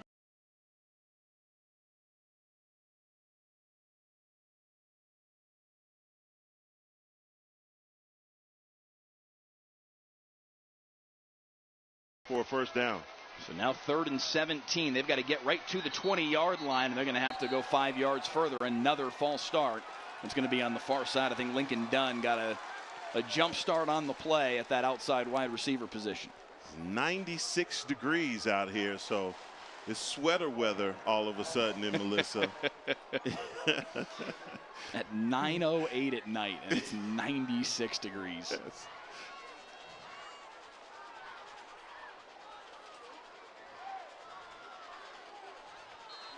So now 3rd down and 22.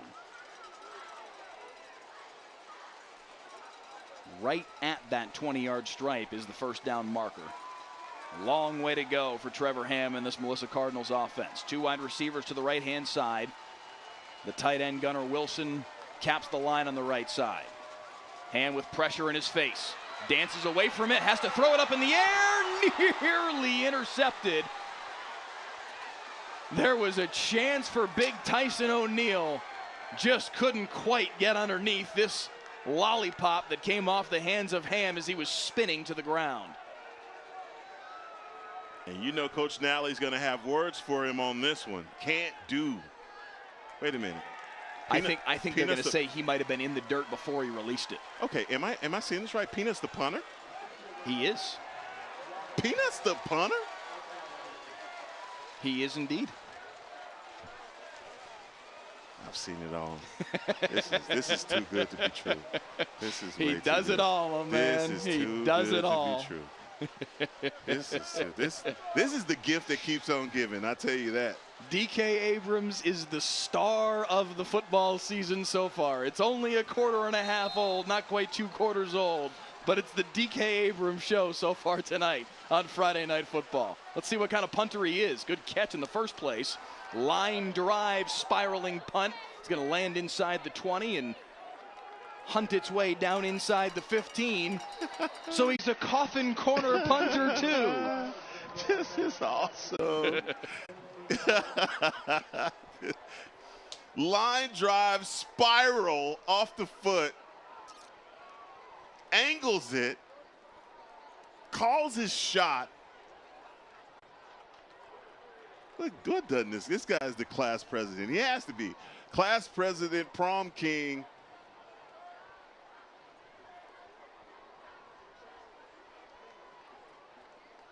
Outstanding. Outstanding. Meanwhile, big stop for the Argyle defense. They needed some help with some penalties and the like, but a big stop to keep this a 1-score game as they take over with 2.5 to play here in this first half. Quick throw near side. That one's at the knees of Chris Munster and incomplete. First bad pass I've seen out of the hands of John Gailey all night. One that goes into the ground. He's been spot on with these passes. 2 minutes, 27 seconds. He has to try and get something going right now, down by 8 points. This Argyle offense has really kind of been lifeless here in the second quarter. They've got 1 timeout to work with this 2:27 to play. Gailey with pressure in his face. That might be a hold against the offensive line as he dances his way forward and spins down for a few. God, do you see how fast Landon Brandow closed?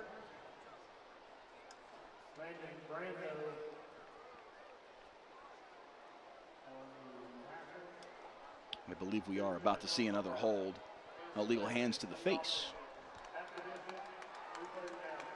It'll stay second down, but it will become second down at about 17.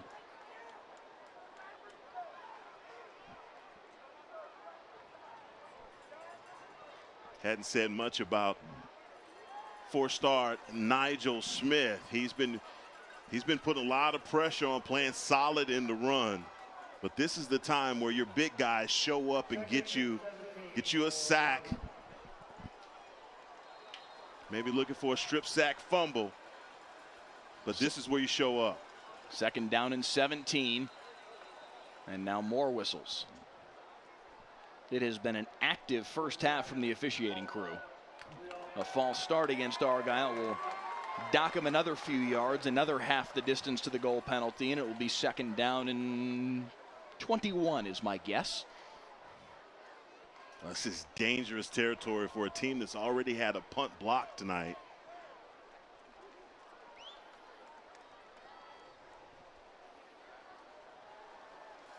Second down and 20 from their own 3-yard line. Handoff up the middle for Kreckler.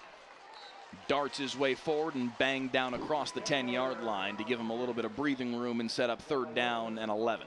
That's exactly what that run was. That's giving you breathing room and probably giving John Gailey an opportunity probably to pick up a first down, and they run it again. Kreckler had a seam too, but lost his footing down at the 15-yard line, and they'll have to punt it away, and Melissa's going to burn their final timeout here with $1:34 to play as Matt Nally tries to leave enough time on the clock for Trevor Ham to do something with. Boy, Kreckler's going to kick himself for that because he definitely did. He had an opportunity, and his foot slipped on the turf.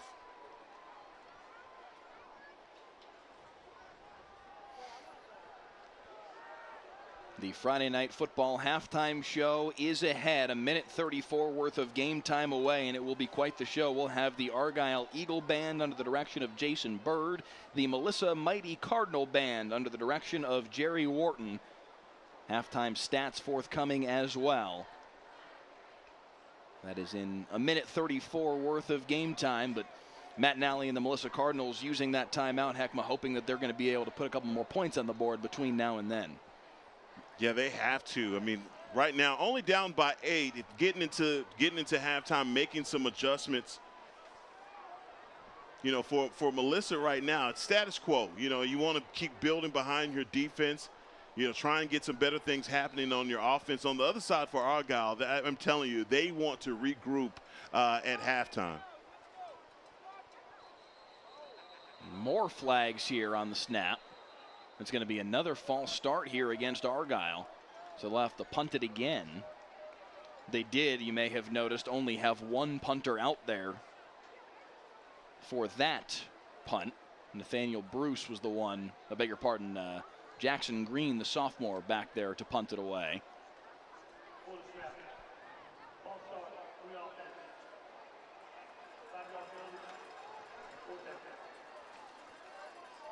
So Todd Rogers electing not to mess around with the double punter this deep in his own territory. Yeah, we're going to put that one back on the cutting room floor. Gonna try and figure that one out a little bit more. We need some personal protectors in the game to make sure we get this one off. So Green to kick it away.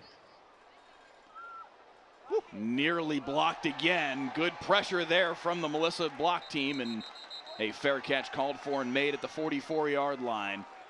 But there is a flag in the end zone. It's hiding in the D, but yes, there is a flag in the end zone. I was seeing the reaction from the Argyle punter. Is it running? It's running into the kicker. Okay. 5-yard penalty, and they'll play fourth down over again. Will you re-kick it? Yeah. I think Todd Rogers may say, hey, just put the 5 yards on the end of the play. I think that's the conversation that's happening right now.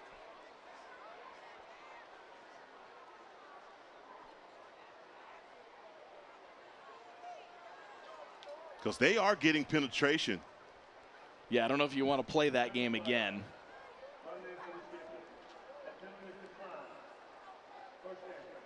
So they will decline the penalty. My apologies. You can't just tack it on the back end, and they'll just take the result of the play, and it will be 1st and 10 for Melissa at the 44. Minute 24 to play here in this first half.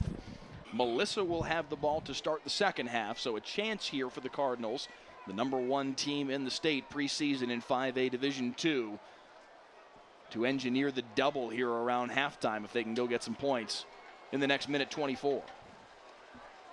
Yeah, this would be a big-time drive as they come out Trevor Ham in an empty set. 3 wides to the right, two to his left. Pressure off his edge, dances away from it and slides down after a pickup of 4. He had heavy pressure off his left side from Max Bland. Yeah, dynamic young player. And his coach had nothing but great things to say about the sophomore. And you can tell why they're so excited about him, other than the personal foul down on the other end. And there's that guy out of Jokun. Through the second level and still going down to the 17, 18-yard line. And look at the hesitation move. And as you said, then he just darts forward. Yeah, he has a lot of different speeds. This guy does a really good job. Love the way that his just pad level that he plays with. And just sudden with his cuts forward and down to the 10.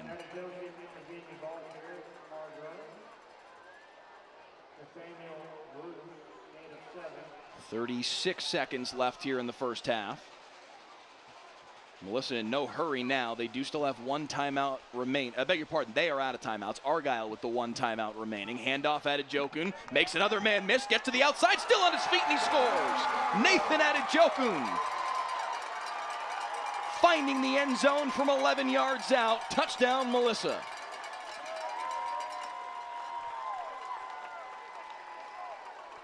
And that touchdown was literally just the Melissa Cardinals wearing them down. This offensive line has just been taking it to them, and they have been running behind that left side over there with Ryder Slayton, 6'7", 280-pound junior, just paving the way for Nathan Adejokun. On for the PAT. Up and through off the foot of Sham McGregor, the junior. 22-7 in favor of the Melissa Cardinals with 22 seconds remaining. Another look at the touchdown run here. Just look at that offensive line. This doesn't have to look any further than that. Also, number 77, Big Jake Brown. This offensive line is putting in work. Big bodies all across. Owen Holenbeck, Grayson Spann. Grayson Spann, 6'6", 260. Man, this is a college offensive line. This is Big 12, Big 10. These guys are loaded up front. Owen Hollenbeck, a starter since his freshman year, now a junior, 6'5", 325, has 7 offers, Florida amongst several others. Demondre Tasby, the move-in from Allen this offseason, transferred in and took over the starting center position. Jake Brown, a returning starter. This is what's also impressive about this Melissa offensive line. All 5 of them are juniors. Yeah. They got this whole group back a year from now. That's scary. Sky-high kickoff. Fair catch called for and made on the far sideline at the 31-yard line. Preston Slayton hauling it in. But the timeout that Matt Nally elected to call there with $1:34 left in that, excuse me, 1:24 left in this second quarter, paid off handsomely as Nathan Adejokun ripped off a couple of big runs and capped it off with the 11-yard touchdown run to score right before halftime. And now again they'll have the ball to start off the third quarter. And I'm really into comparisons. You compared him to who? He kind of reminds the hesitation moves and the patience waiting for the hole to develop reminds me a little bit of Le'Veon Bell. I'm all into comps. You know me. Look, man. I think that's what you do in this business. You try and make a comp between players, and I think that's such a fair assessment of who he is, the patience that he runs with, and it's just hard for defenders to bring him down. Quick throw near side. McGuire Gasperson with some room here out across the 50-yard line. First down and then some. 14 seconds left. Argyle will race back to the line of scrimmage. Now they're going to burn their final timeout. We mentioned it earlier in the half. Beckham Kimbrell, their kicker, the senior, they feel like he's got range out to about 42. You wonder in this scenario with not much to lose, if it's a 3 seconds left on the clock hypothetical scenario, might Todd Rogers stretch that even a little farther? We'll potentially find out here in these last 14 seconds, but they're trying to find points somehow. If your first name is Beckham, I'm sure you don't miss kicks, right? Fair enough. Okay. Beckham Kimbrell is a kid. I got an opportunity to see him at a camp, and he has a boot. I was really impressed by him, and I couldn't wait to ask his coach, Todd Rogers, about him. And he had nothing but great things to say about him as well. The way that they brought him along and him taking advantage of the opportunities that he has. A senior, and he's going to have plenty of opportunities to kick for this team and possibly win some games. Yeah. Beckham Kimbrell, his younger brother Messi Kimbrell. It's a kicking family. I'm not serious. If y'all could have seen the look Heckma just gave me, like, wait, what? 1st and 10 out of the timeout at the 48-yard line. 3 wides to the right here for John Gailey. Looking downfield, trying to make something happen. That's a big chunk there to Will Krzyzak. Another first down, out of bounds with 8 seconds left. From here, it would be a 52-yard field goal attempt. They probably need at least another chunk of 8 to 10 to make it a realistic try here for Beckham Kimbrell. You're too much. Oh, wow. This mid-season form. This is the first game. The e-break that just happened in the brain of Heckma Harrison. 1st and 10, 8 seconds left. Gailey pressured, throws into trouble, out of bounds, 2 seconds left. Again, I think 52 is probably not realistic to try and trot on a field goal try here from Beckham Kimbrell. So with just 2 seconds left, it looks like it's just going to be a heave to the end zone for John Gailey and Argyle. If he has that kind of range, what are you doing on Sundays, kid? Okay, that's what we want to know. If you in high school, you got that kind of leg, man, that is amazing.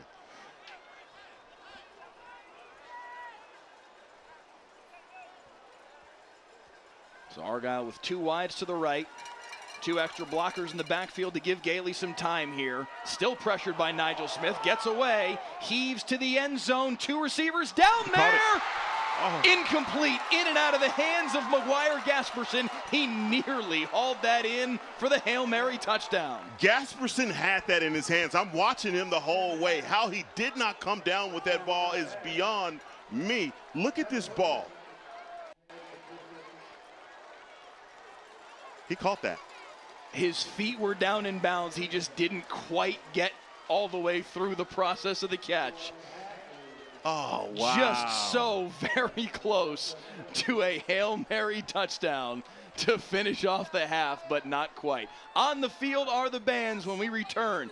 The Friday Night Football halftime show right after this.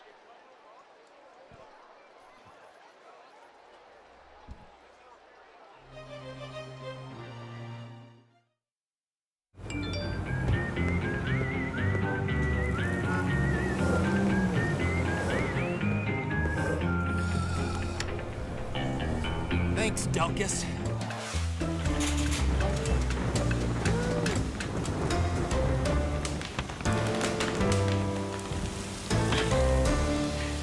Thanks, Delkus. Possibly the most loved and hated man in North Texas. Whatever the weather brings, we bring the Delkus.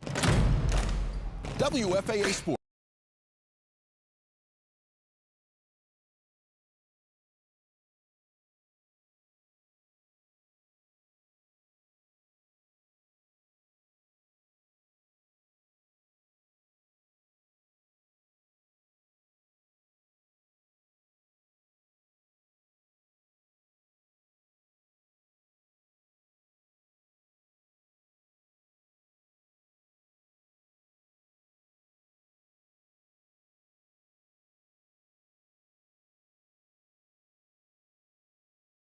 Available on Apple TV, Roku, and Fire TV. Download WFAA Plus today. And now, the Friday Night Football halftime show sponsored by Golden Chick.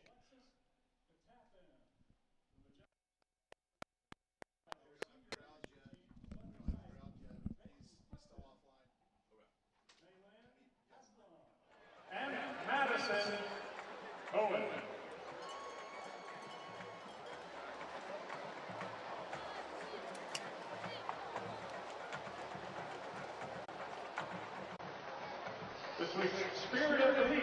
And first up, it is the Argyle Eagle Band under the direction of Jason Bird. And tonight, the Argyle Majestics will be performing a palm routine to Let's Groove Tonight. Now, let's put your hands together for the state champion Majestics and the state champion Argyle Eagle Marching Band.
Ladies and gentlemen, that was the Argyle Majestics. Tonight's Majestics performance was brought to you by their platinum sponsors, FM Industries, Imagery in Motion, Dance of Argyle, Premier Dance Studio, and Hicks Logistics Solutions.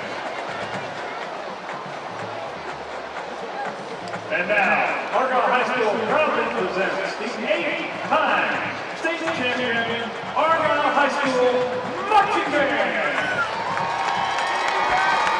The band is under the field direction of young ladies Jonah Bird, Ann Cannon, and Stefan Omatayo. The band will be performing their selections from their show, Salvaquisis. The show design is by Jeremy Spicer. The music arrangements are by Evan Van Doren, Michael Clement, and Ashley Rittenauer. The drill design is by Andrew Ebert. Choreography is by Erica King and Tyler Edmonton. The Argyle Band's halftime performance tonight brought to you by their concert master sponsor, Magnolia Realty, their maestro sponsors, Papa John's of Northlake, and Quality Commercial and Residential Roofing. And finally, their supporter sponsors, Lantana RV and Cold Storage, a UBK Design, and 407 Barbecue. The Argyle Band 2022 BOA Center Band will debut their show in competition on September 30th at the Sounds of Fall Marching Contest in Princeton, Texas. Ladies and gentlemen, the Argyle High School Marching Band, please enjoy Salvaquisis.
Big hand for the Argyle High School marching band.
Our thanks to the Argyle Eagle Band under the direction of Jason Bird. Next up, the Melissa Mighty Cardinal Band. Jerry Wharton, their director. They take the field here in a matter of moments.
Ladies and gentlemen, from the heart of North Texas, deep in Cardinal Nation, we welcome you to the continuation of tonight's halftime entertainment. Melissa High School is proud to present the 2023 Melissa High School award-winning Mighty Cardinal Marching Band. The band is led under the direction of Jerry Morgan, Zachary Robinson, David Landry, Dahlia Lee, Clay Singletary, Chris McHenry, Michelle Hackman, and Marley Doherty. Additional staff include Stone McCauley. Tonight, the band is led under the field command of drum majors Ryan Farrell, Kyle Nichols, and Addie Thomas. The section of the week is the color guard.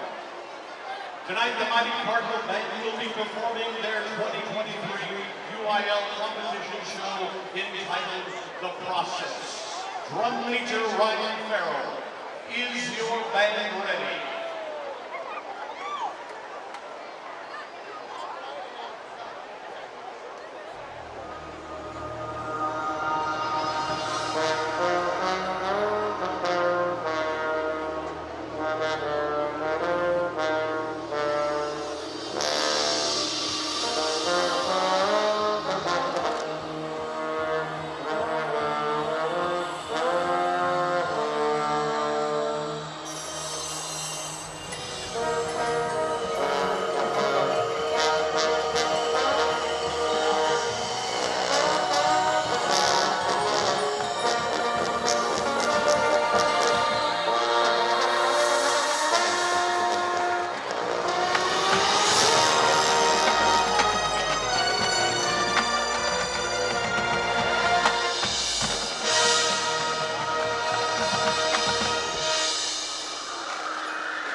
Thanks for watching the Friday Night Football Halftime Show, sponsored by Golden Chick.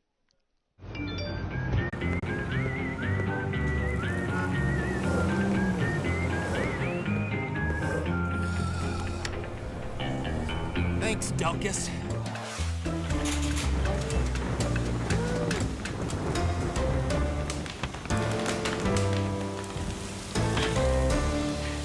Thanks, Delkus.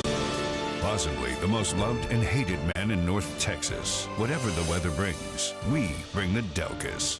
WFAA has a legacy of changing the system. Most recently, we did a story on ankle monitors and how they don't work, and how criminals are committing crimes with ankle monitors. And yeah, there's legislative change coming. Our 2-year investigation caught the attention of state representatives. Now, it's a crime to cut off ankle monitors. I want people to see things that we need to hold people accountable for. Right now in Terrell and in Dallas, your heat index is 107. Everyone in McKinney is dead. It's hot in McKinney. We'll fix that probably. Possibly the most loved and hated man in North Texas. Whatever the weather brings, we bring the Delkus. WFAA Sports. To us, it's about so much more than a highlight, wins or losses. It's the heart that makes up the game, the triumph of human spirit, its agony and victory, diehards and day ones. It can divide or unify communities. We give you the stats, but inspire you with the stories, the unpredictable, unforgettable, and incomparable. We bring it to you all because sports lives in all of us. Discover WFAA Plus, a live 24-hour stream of WFAA news and exclusive digital content, all completely free. Now available on Apple TV, Roku, and Fire TV. Download WFAA Plus today.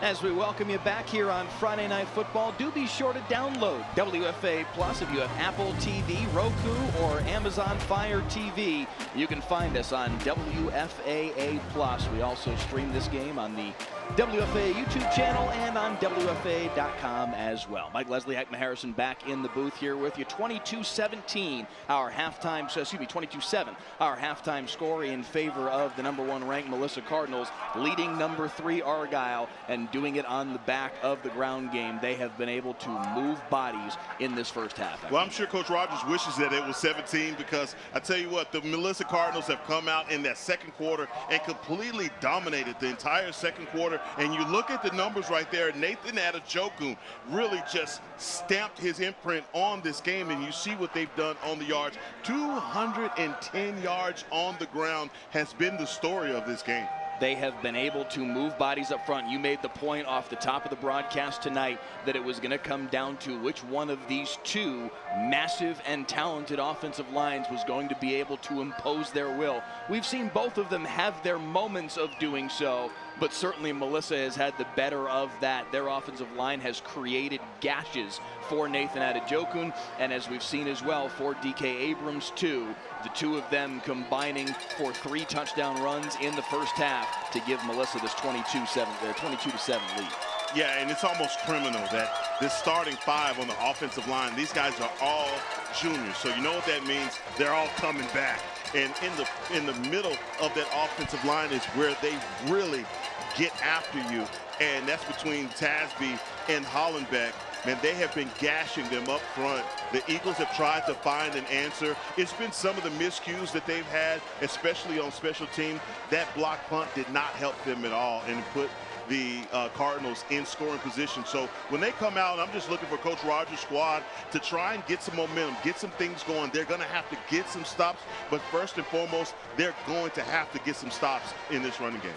There you see Nigel Smith on your screen, the stud defensive end for Melissa. We've seen him wreak a little bit of havoc in that first half. He created some pressure that led to a sack for a teammate of his. I believe it was Micah Finan that finished off that play. He was the one who's created some problems for Argyle's offense in some key spots over the course of tonight.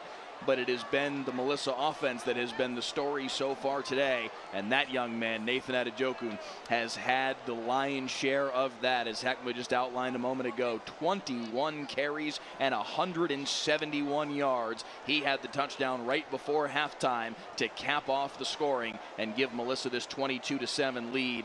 And now they have the ball to start the second half, Heckma. This is a chance for Melissa, the #1 team in the state, trying to show exactly why they were the preseason favorites to win state in 5A Division II, to add to their lead. And let's not forget about a peanut being born out here on this field. DK Abrams has put his imprint on this game in short yardage, but also he's the punter. Didn't know that. He comes out, he kicks an amazing punt. But you're right, this second half is going to be all about what the Argyle Eagles can stop. They have got to get some stops on defense. We came in, we were talking about their leading tackler on defense, and Devin Owen. He had some, some splash plays there in the first half, but it was just the attrition. It's hot down there on this field, and when you got that big offensive line that the Cardinals have, they're just going to weigh on you. And there's a picture of, there's a shot of the peanut. DK Abrams, 5'10", 270 is what they list him at. Heckma Harrison calls him two belts. He's got to have it, man. And he's got 2 touchdowns tonight, too. He scored the first 2 tallies of the evening for Melissa. A 1-yard and a 2-yard touchdown run, capping off long drives for the Cardinals. And helping them to this 22-7 lead. One other thing that deserves a mention from this first half, his second touchdown run came just a few minutes after that big punt block that Melissa had, as Argyle tried to run that 2-punter formation that Todd Rogers told us about earlier this week. And he even admitted when we talked to him earlier this week, it's a little bit of an outside the box idea, and he said verbatim, we're going to do this right up until someone exposes me.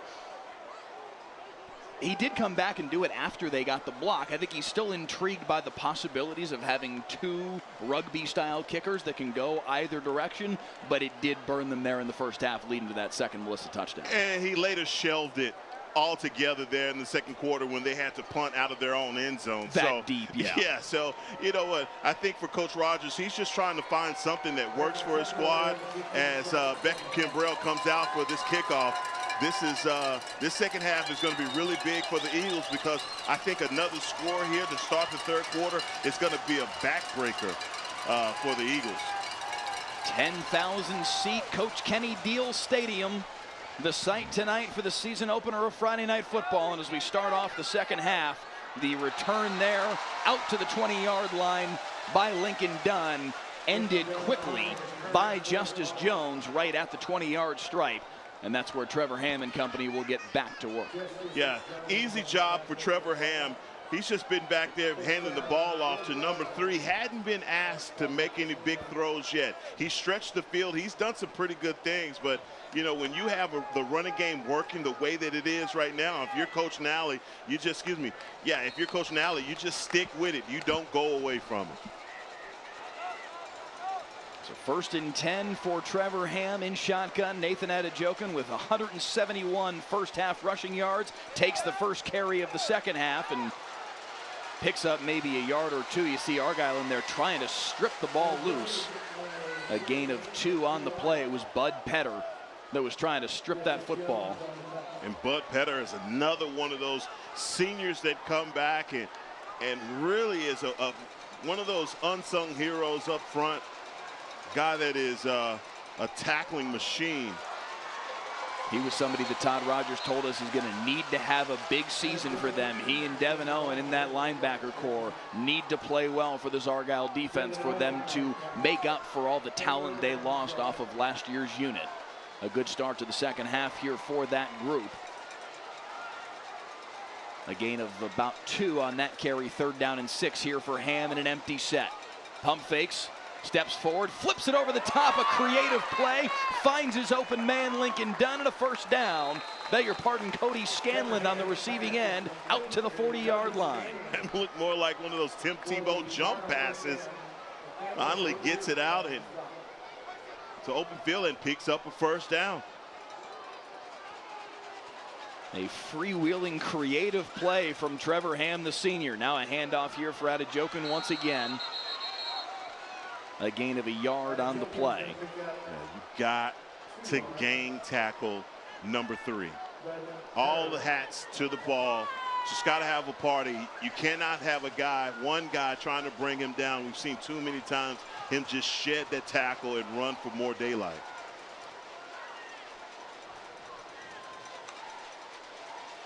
Second down and 9. They'll give it to him once again. Have some daylight right up the middle and a first down into Argyle territory.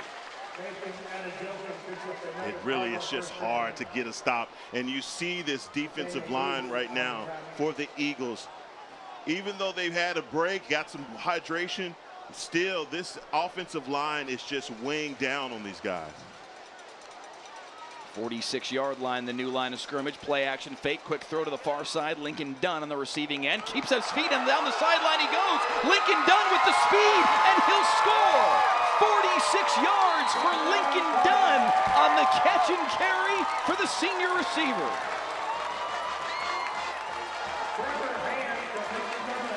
What a job by Dunn, catching this simple pass out in the flat, and it's the whiff by number 7, Michael Roberts, trying to get a tackle on the sideline. He misses completely, and it's easy. I was talking about if they score right here to begin the third, that may be the backbreaker, and you see what they just are imposing their will and physicality right now on the Eagles. Lincoln Dunn with a terrific run after the catch, breaking tackles and staying in bounds. And he scores first in the second half for Melissa. They get the double around halftime, and the #1 team in the state leads 29-7 early third quarter on Friday Night Football.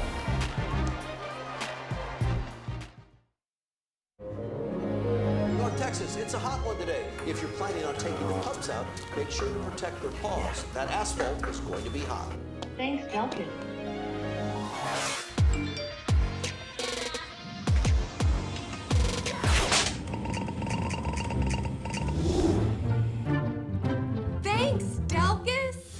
Possibly the most loved and hated man in North Texas. Whatever the weather brings, we bring the Delcus.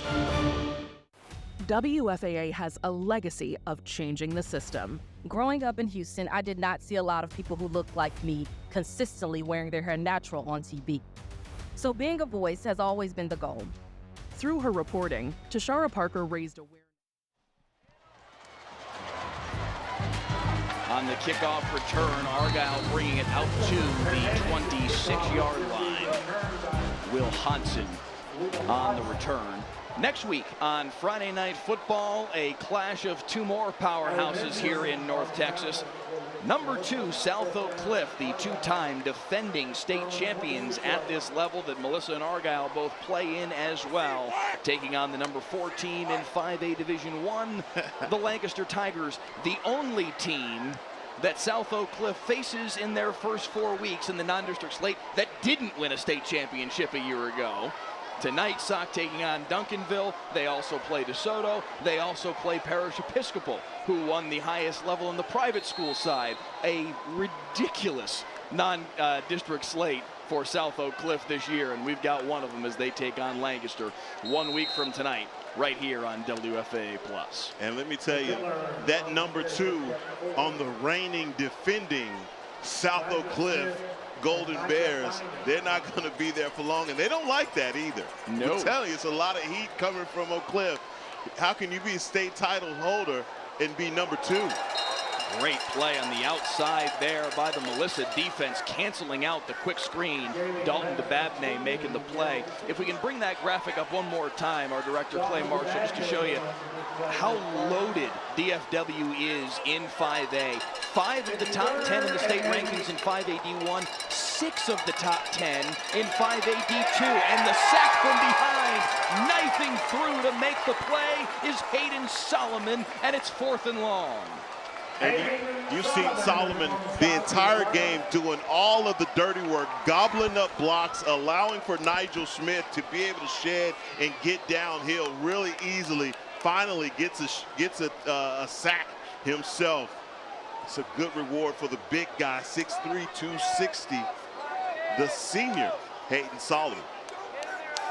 And it's kind of rolling downhill right now for the Melissa Cardinals.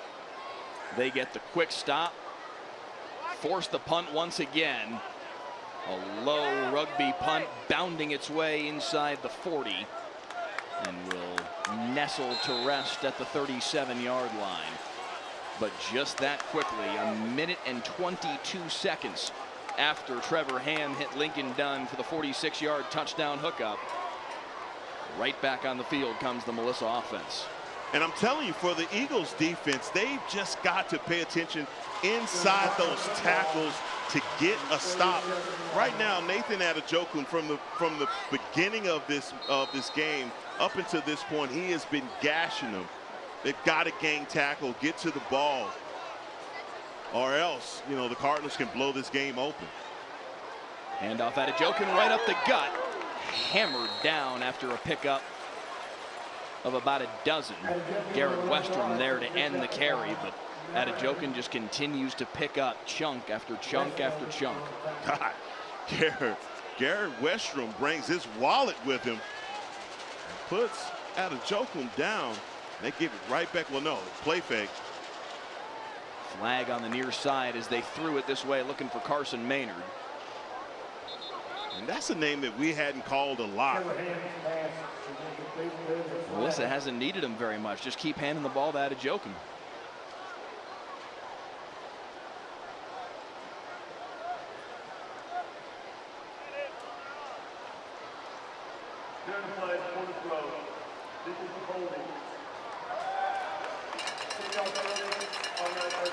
I don't blame him. You make sure you get your hands on number 9, 6'4", 210. He's got offers from Air Force, Army, Arkansas State, University of North Texas, Sam Houston State. He's as sure-handed a receiver in the state of Texas. Doesn't drop much. At 6'4", 210, man, that's a heck of a catch radius. He made a catch last year midway through the season that was so good it was #1 on ESPN SportsCenter Top 10. This one a little bit of an easier grab, picks up another 7 or 8 yards to the 38-yard line. Beg your pardon, 37. We talked to Coach Nally about his wide receiver. He says he's a quiet leader. Doesn't say much, but when he does, everybody listens. 2nd down and 3, handoff up the middle here for Connor Betts, their reserve running back. Stood up for no gain. I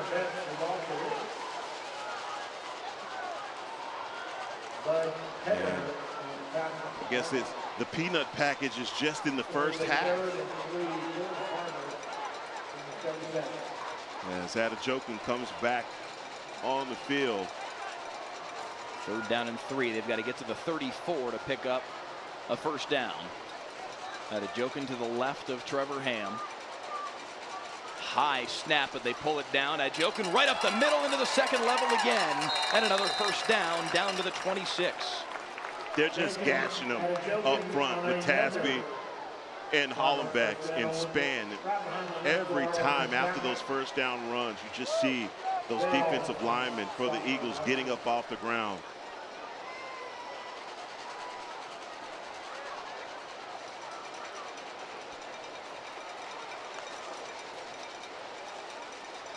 Play fake to Adejokun. Quick throw far side. Jackson Ford turning upfield. 1st down and then some. The big 6'6" tight end with a 1st down reception. God. I mean, look at the height on this Melissa Cardinal squad, and this is a basketball team. 6'5", 6'6", 6'4". But get a touchdown. Who wants to get a rebound? Trevor Ham had to pounce back on top of that football as he and Adejokun got mixed up on who was supposed to have the football there, and a loss of 3 on the play. Some scores from around the area. Duncanville with a 26-6 lead on South Oak Cliff as they play on in the 3rd quarter. Hey, tell me about the Saxe game, sir. I'll tell you one more. DeSoto leads Allen 39-7. Up the middle, Adejokun earning some of those yards back, down to the 12-yard line. Saxey and Coppell in a 20-20 tie in the third quarter. Heckma Harrison's son playing in that football game.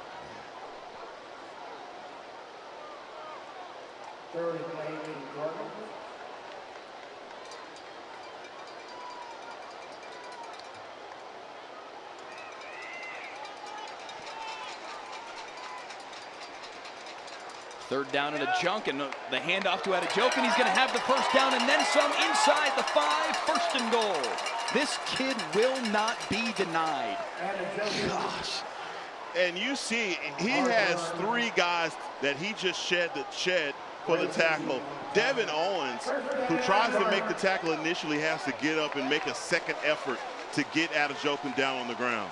This time Hand keeps it himself, nothing doing, snowed under at the 4, no gain on the play.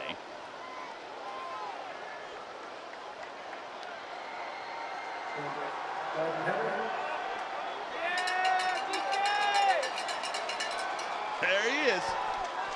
There comes Peanut. DK Abrams, the starting defensive end for Melissa, who had 2 short touchdown runs in the first half, comes on the field here on second and goal from the 4. And he'll get the handoff off left guard, and he's in. 3 touchdowns on the day for the bowling ball, rolling his way into the end zone, and number 1 Melissa adds to the lead. And all I hear is he's playing bumper cars as he literally rolls into the end zone. He's got a 1-yard touchdown run, a 2-yard touchdown run, and a 4-yard touchdown run. And number 1 Melissa is putting a hurting on third-ranked Argyle. 36-7 with the PAT. And DK Abrams, Mr. Peanut, leading the charge. Melissa in control as they open up Coach Kenny Deal Stadium.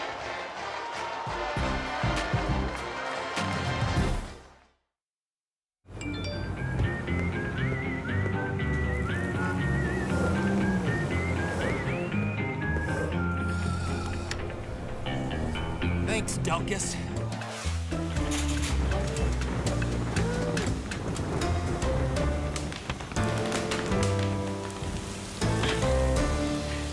Thanks, Delkus. Possibly the most loved and hated man in North Texas, whatever the weather brings.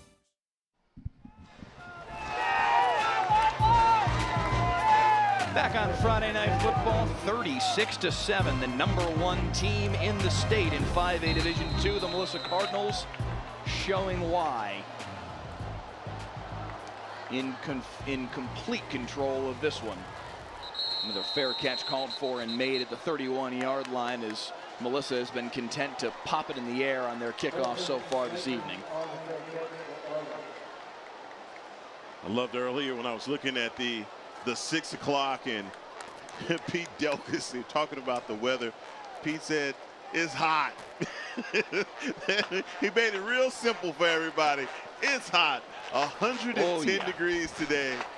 And man, just thankfully they started these games late, and I'm sure the parents don't mind. It's all about safety. You got the hydro mist and making sure that these student athletes are hydrated.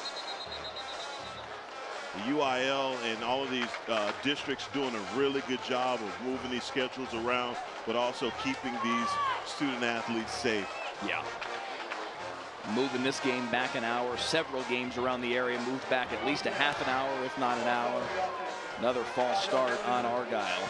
We've seen both of these teams struggle with penalties tonight.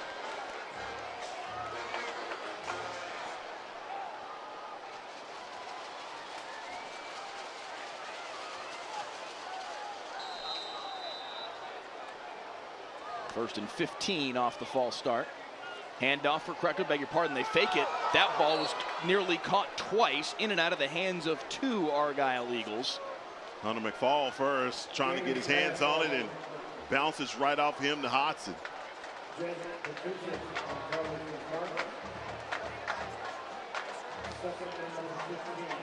Between the two teams tonight, we've seen 20 penalties. 8 on Argyle, a dozen on Melissa. Near side complete for Kreckler. Got a blocker out in front. It's Hodson out across the 40-yard line. Should be enough for a first down, and it is.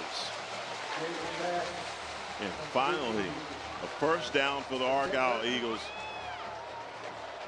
Needing something to just try and keep this Melissa Cardinal squad off of them and give their defense a break. That is their first down of this second half.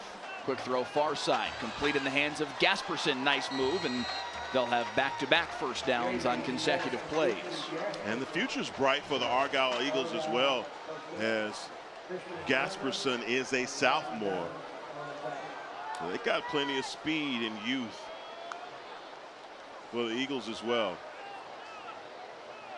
This Argyle team, I feel like, was ranked number 3 preseason on the strength of the man wearing the headset on the sideline. Absolutely. Todd Rogers knows exactly what he's doing. Has a very young team. 7 guys missing off of their defense from last year. They returned just 6 starters on the offensive side of the ball. They have a lot of guys in key positions as Gailey gets sacked once again. Coming through for his second sack of the day is Micah Finan. Yeah, it's like a heat-seeking missile going in between those offensive linemen. They don't even see number 33 coming. But I love what you're talking about, Todd Rogers. When we talked to him, and I told him, I said, man, I have been dying to talk to you. You're one of the coaches that I truly admire. The way that you set your teams up. Every time you see a Todd Rogers squad, they compete, and they're always aggressive. So rifle there from Gailey looking for Hodson, but couldn't quite hang on to it. And listen, when he and I talked before the game today, he said, we're young, we're inexperienced. I think there was, I don't want to go as far as trepidation when he was talking with us earlier today, but he understood, listen, we got a challenge in front of us. He said, they're winning warm-ups, I can tell you that much right now, because he said they came out looking really, really sharp. Yeah. They got a bunch of kids that look the part, that are fantastic football players. And tonight was going to be a challenge on the road against the number 1 team in the state with as young as Argyle is. This is a team that it's going to matter an awful lot more what they look like in November.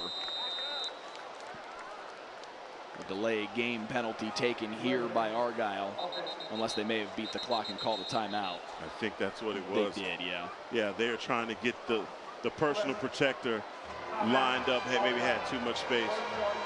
Nope.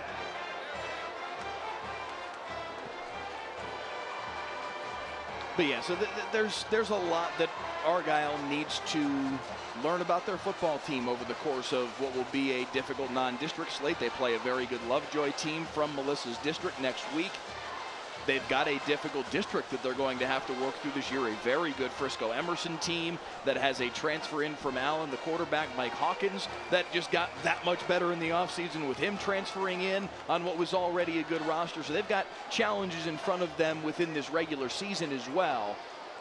But for a guy like Todd Rogers, who's won 235 games in his career and has 2 state championships to his name, what happens in late August and September is not immaterial, but certainly not as important as, hey, we need to get our team ready for when it actually does matter. And this is a team that Todd Rogers has moved up from classes. And I think a lot of people, when they say, oh, wow, they're going up to 5A, thought that would have been the death knell for this program. Not so fast. No. They move up to 5A and are just as dominant as they had been. So, and just a great coach squad. Like I said to him, I had questions about his preparation. I asked him more about how does he practice, because I believe that success leaves clues, and it's all in the way that you prepare for games. And he said something that just blew my mind. He says, I don't care about, the conditioning. And I've never heard a coach I thought that was very interesting. I've never heard a coach say that. He said we don't really waste time with conditioning. I'm like, where were you when I was in all the gassers that what are you talking about? I want to go play for this guy. This guy is where it's at. It's like we make our practices spirited. We make these guys, we're running in and out of, the different things that we have, and that's the way that when you talk about the great coaches and like the Bill Belichick's of the world, and I know I'm going up to pro level, but Bill Belichick, Nick Saban, there's something to talk about in their periods in practice. The way that they practice, getting guys in and out of those groups, man, and you can tell a well-coached team. I know this is the first game of the season. You talk about the penalties for both of these squads, but make no mistakes about it. This is the Argyle squad that is very well coached. Carry up the middle in the hands of Connor Betts picks up a chunk. Saw a comment in the YouTube feed about number 75 from Argyle saying, who's number 75 from Argyle? Yeah, 6'7", 315-pound Leighton Firestone, a transfer in from Arizona. Todd Rogers told us earlier tonight that they just got the paperwork that he was approved to play. He said, I'm not sure if we're going to put him out on the field tonight with as fresh and new as he is to the program, but a young man that they do expect to make an impact for them.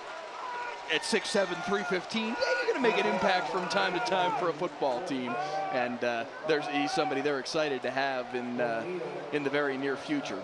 Yeah, when Coach Rogers saw him walking around the hallway, he said, "Come here, son. Let's talk. Let's talk immediately." Man. Argyle's defense able to stand up and force the punt here. There is big number 75. Wait, look at this. What are you feeding these kids? Oh, man. Give him a whole box. Matter of fact, give him a golden chicken franchise. That punt nearly blocked. Peanut did get it away. That ball's loose. That did touch an Argyle return man, and Melissa's on top of it. Cardinal football. A punt that was nearly blocked. And it just knuckleballed at the ground. Garrett Westrom never stood a chance. That was a awkward bounce. Yeah, the way that thing died on the turf and it bounced straight up into his face. It just seemed like everything is going the way of the Cardinals right now. The ball is just bouncing in their favor. Michael Hall, a regular in our YouTube comments, with a shout out. Oh my God, Mike. He's at the Duncanville South Oak Cliff game tonight down at SMU. So Melissa maintains possession off the muffed punt. Ham's going to step forward and slide down after a gain of about 4.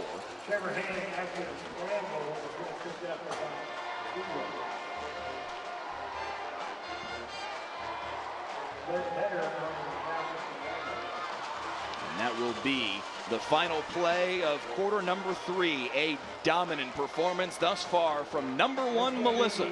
They lead by 29 as we head to the 4th on Friday Night Football.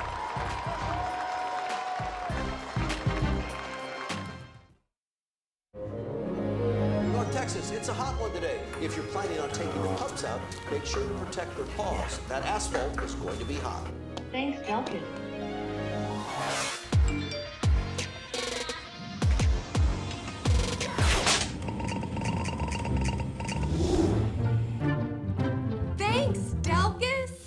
Possibly the most loved and hated man in North Texas. Whatever the weather brings, we bring the Delkus.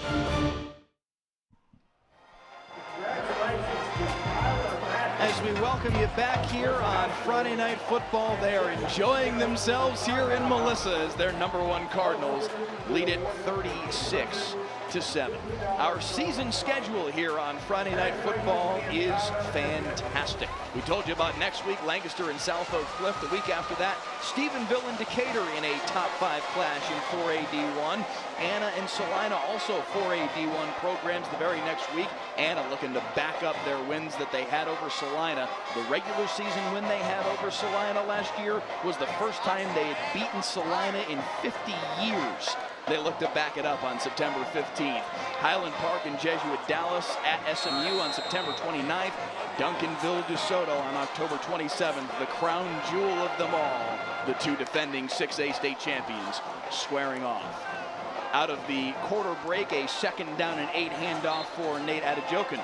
Out to or down to the 32-yard line to set up 3rd down and 1. This guy, number 77, Jake Brown. This offensive line is just mean and nasty. They really are. And if you play after play, this has been an offensive line clinic that I'm seeing. These guys block after to the whistle, to the echo of the whistle, okay? And if you're a defensive player, you hate that, especially when you got a guy the size of Jake Brown, 6'3", 275, which is mean and nasty. It's a lot of syrup out here on this field, man. This has been pancakes being served.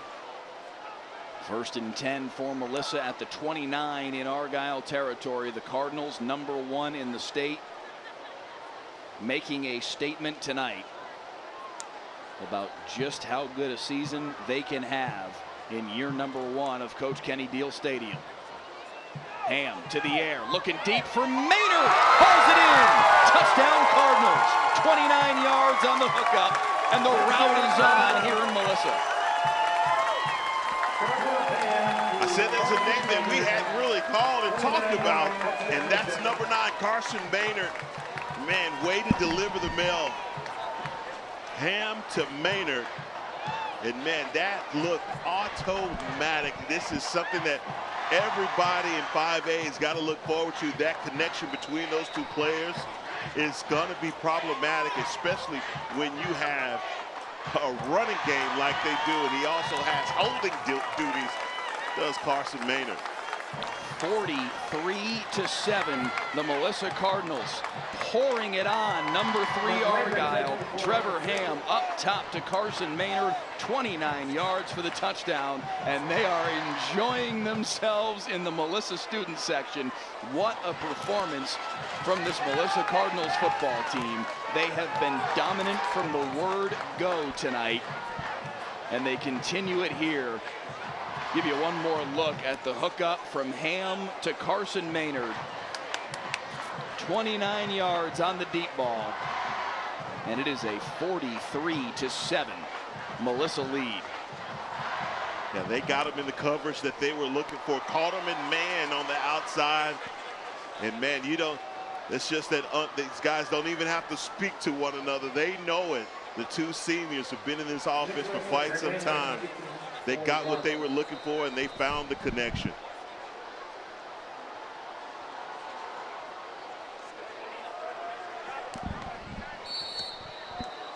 Kickoff fair caught there by Argyle once again. Preston Slayton with the fair catch. Give you one more look at the touchdown hookup from Trevor Ham to Carson Maynard. 29 yards on the go ball up the near sideline. And the Melissa Cardinals extend their lead out to 43-7. They have been in firm control from early on in the second quarter. Argyle scored first in this football game, believe it or not. McGuire Gasperson with that 1-yard 4th and goal touchdown run to take a 7-0 lead. They led 7-0 after one quarter. Since then, it has been all Melissa. DK Abrams and Nathan Adejokin both finding the end zone time after time. Abrams with 3 touchdown runs on the day. And Trevor Ham with a pair of touchdown passes, 2. 1 to Lincoln Dunn, 1 to Carson Maynard. And the #1 team in the state of Texas in 5A Division II, the Melissa Cardinals, in their home opener at this beautiful new Kenny Deal Stadium, showing it this evening. Argyle back with possession now in the handoff up the middle. Gains about 3. And got to give credit to the defensive coordinator, Nate Hemsley, and the job that he's done versus the Eagles. He really made them one-dimensional in a lot of ways. The running game has been non-existent in this second quarter, second half for the Eagles. They've had to do everything on the air, and with that blitz coming down on them, it's just hard for them to do anything. What a play here, though, by John Gailey to escape the pocket, evade the sack, and there is a flag down in the backfield in the area of holding. But regardless, this was a tremendous effort by the senior quarterback. Yeah, he's running for his life. He's trying to get away from pressure because they're still blitzing him and coming after him. You realize that Nigel Smith is still on this field. And I have to say, they've been doing, they've done a pretty good job against the 4-star talent. They're having to chip him and keep guys in on and double team him this entire evening.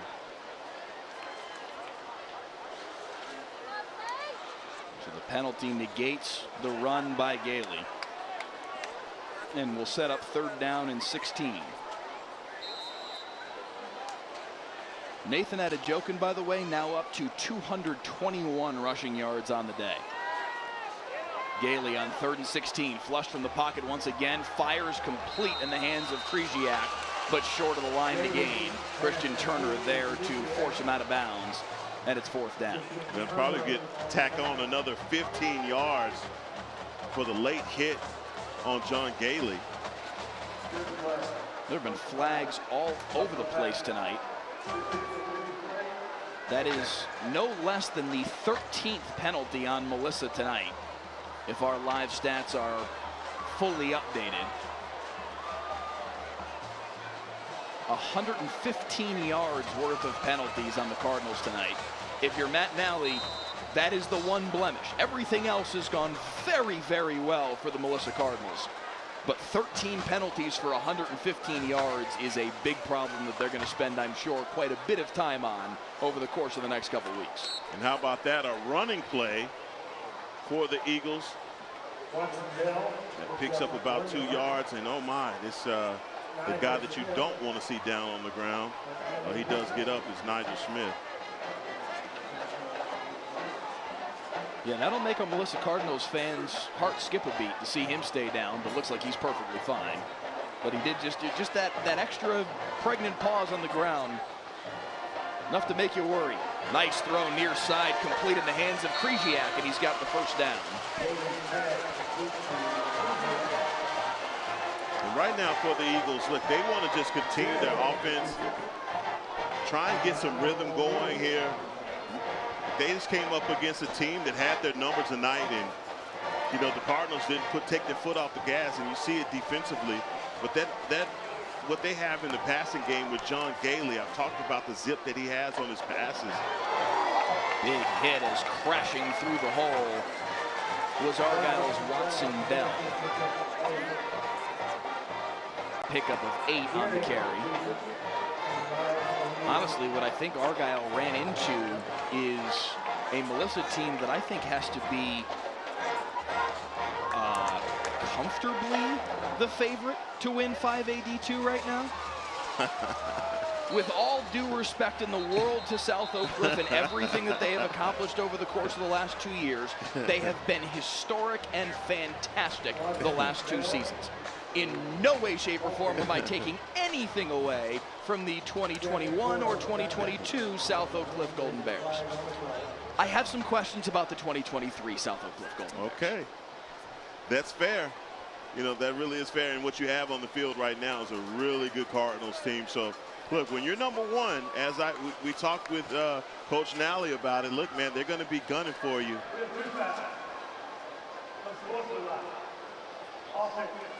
And you said that. Unsportsmanlike. 41. Melissa. That's both the first. Unsportsmanlike in the game.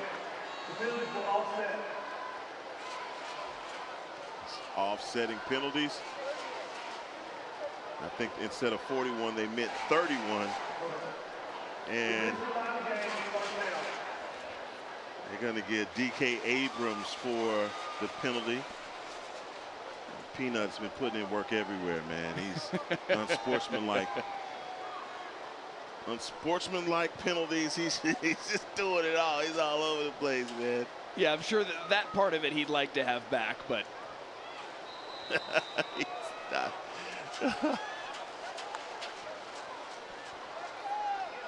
Gailey to the air over the middle, complete in the hands of Gasperson inside the 5, and it's 1st and goal. How about that catch from Gasperson? Scooping that one out of the turf.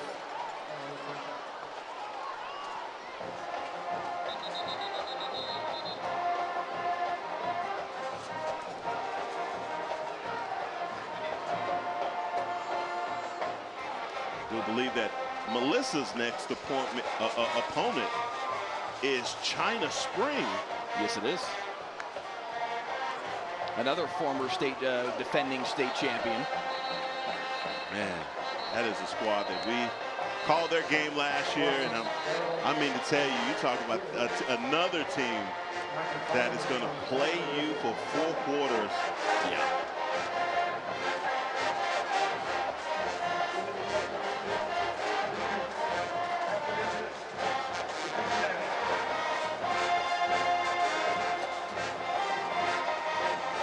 Make sure you don't put an S on the end of that spring, okay?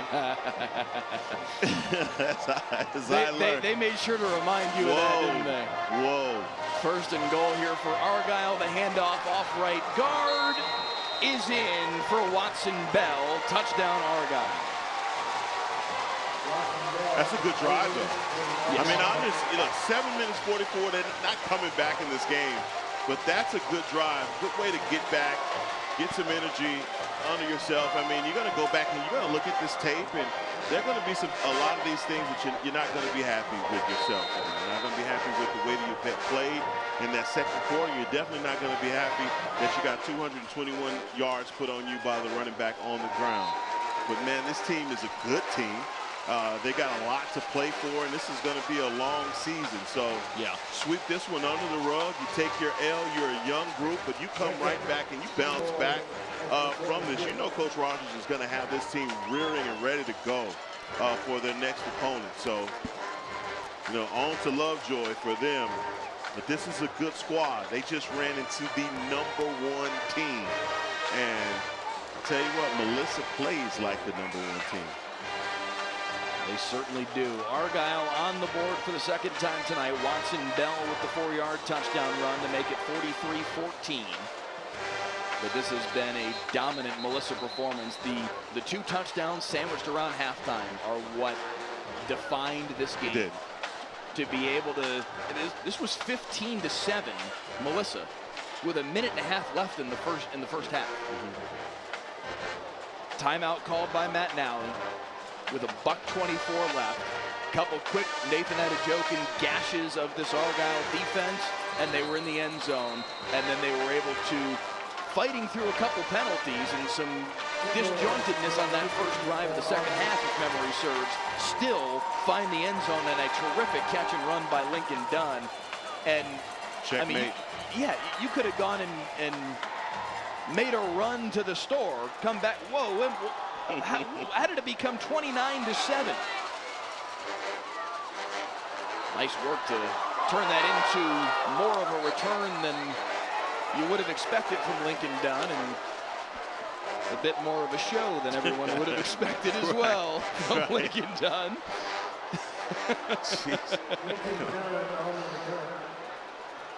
His buddies are going to play that back for him for the next 20 years. Yeah, as he takes a bow. Did you see that? He took a bow. Hey, man, own it. That's awesome. He just saw the replay.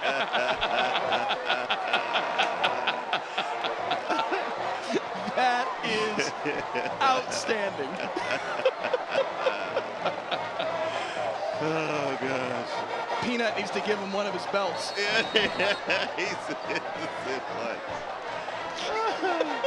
The Melissa coaching staff is in the booth to our left. They are rolling right now. That's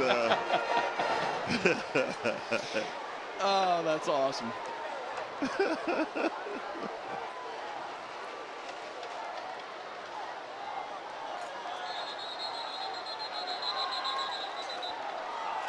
The ball came out. Yes, it did. Argyle football.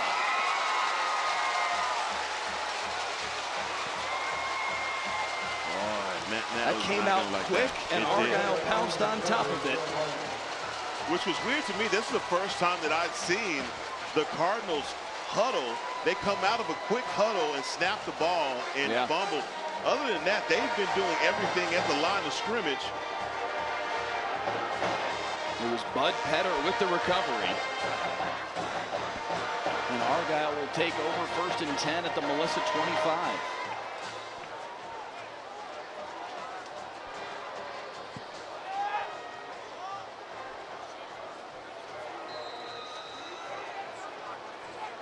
So back comes John Gailey and company. 7:31 left here in the fourth. Little reverse here to go to Gasperson, and Gasperson's got some running room. Lost his footing a little bit as he tried to cut upfield. Gains 8 on the play. Could have been much more. Absolutely. That's the second time we've seen Gasperson fall and having an opportunity to score. 2nd and 2, handoff up the middle. Big hit right square in the back of Watson Bell. Short of the line to gain. A good tackle. It really was.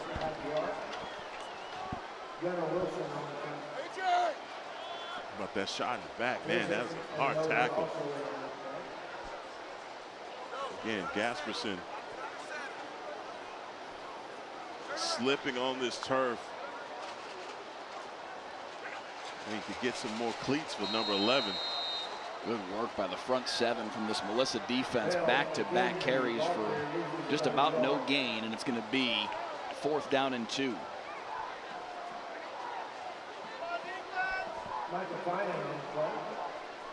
And Hayden Solomon. From the 17, it's 4th and 2. They've got to get to the 15 for a 1st down. They will not get it. Hayden Solomon with the tackle. He takes Bell down short of the line to gain, and Melissa gets the stop. And that's a big stop for the Cardinals defense that has been standing up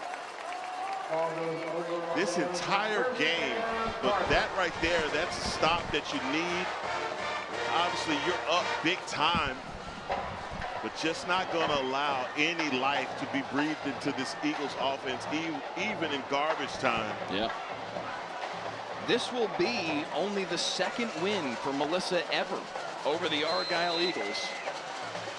We'll give you a look at the series history here in just a moment, as they got to the line of scrimmage there and snapped it quick. But the only other time,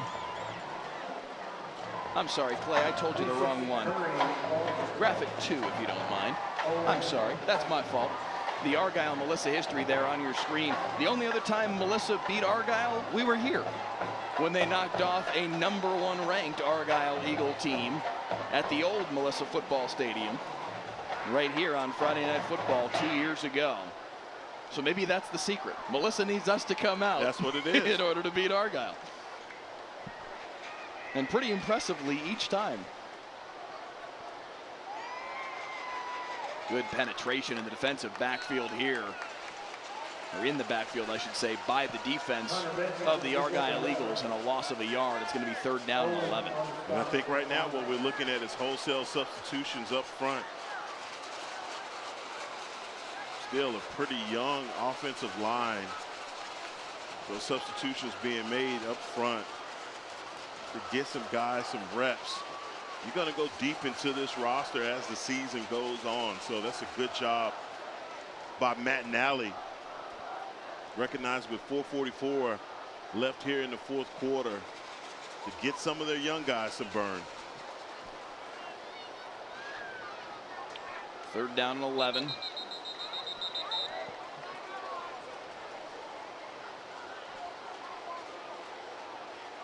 Flag prior to the snap.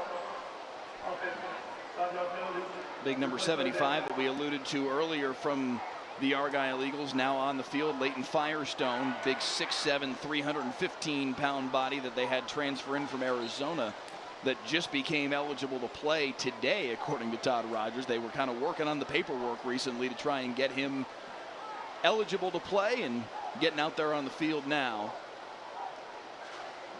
That's a big old kid. Imagine trying to block him. Nope. I'm safe up here with you.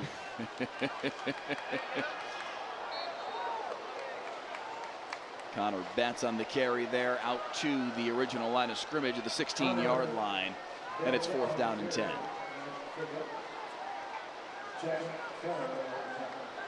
Couple scores from around the area. Duncanville with a 34-13 lead on South Oak Cliff in the 4th quarter of that one.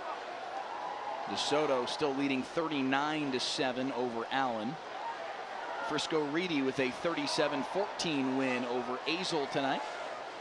Frisco Panther Creek 48-7 over Frisco Independence. Frisco Emerson, we mentioned them earlier, a team that is in Argyle's district that will be a very good football team this year, starting off the season in style, a 69-3 win over Hillcrest. A good roll there for D.K. Abrams on the punt to make that one look a little better as it trundles its way across midfield. Man, D.K. Abrams. Highland Park with a 56-24 win over Flower Mound Marcus tonight. Oh, man, the Scots are back. We'll get a chance to see them in a few weeks' time, September 29th against Dallas Jesuit. The Scots now 6A? They are indeed. Yeah, they're 6A, so rolling. Highland Park and Jesuit, probably the two best teams in that district. So that could amount to a district championship game when it's all said and done. That's always, has that kind of potential anyway. Yes, always a lot of fireworks. Fumble. Scooped up on the run. Off to the races for Melissa is Antonio Sparks, and a defensive score for the Cardinals.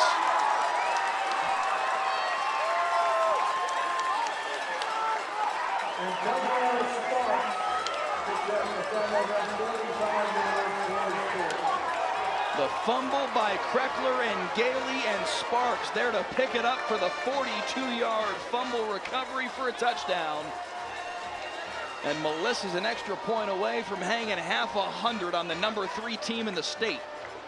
What about that smile right there for Antonio?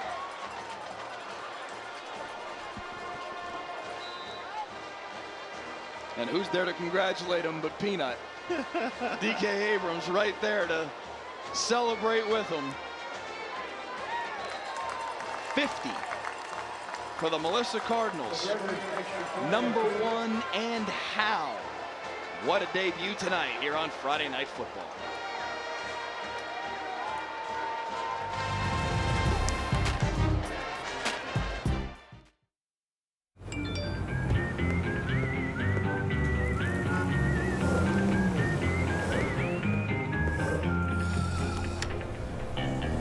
Thanks, Delkus.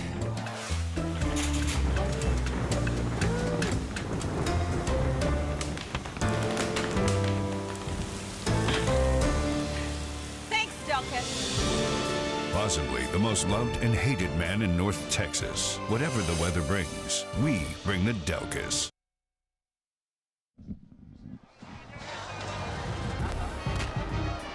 Next week here on Friday Night Football, a clash of two more 5A powers here in North Texas. The Lancaster Tigers, number 4 in the state in 5A Division I, and the South Oak Cliff Golden Bears, the 2-time defending state champions in 5A D2. Number 2 in the state, sandwiched between these two teams you've seen play this evening. Number 1 Melissa and number 3 Argyle. Should be a heck of a football game 1 week from tonight, 7:30 next Friday night on WFAA+. Yeah, this matchup, I'm looking at these two teams that have both of these teams on the field played South Oak Cliff last season in the playoff run. And that South Oak Cliff team was loaded. Talent, a lot of talent that's moved on as well, but South Oak Cliff reloaded. And she sound like that fan right there, boy. Where she got that. I know a lady it's the sitting. only way to do it, man. I know a lady sitting in the stands right now that probably needs a fan like that. I'm gonna go look for that. But South Oak Cliff, the champion, defending champion. Everybody's still gunning for the Golden Bears. Coach Jason Todd winning 2 back-to-back state titles. Yeah, it's 10:47 tonight, and it's still 91 degrees outside. Your Saxe Mustangs still playing right now. 10-10 left in the 4th quarter. 41-34. Coppell now leading. Still time to work with if this is to be trusted. 10-10 left in the 4th.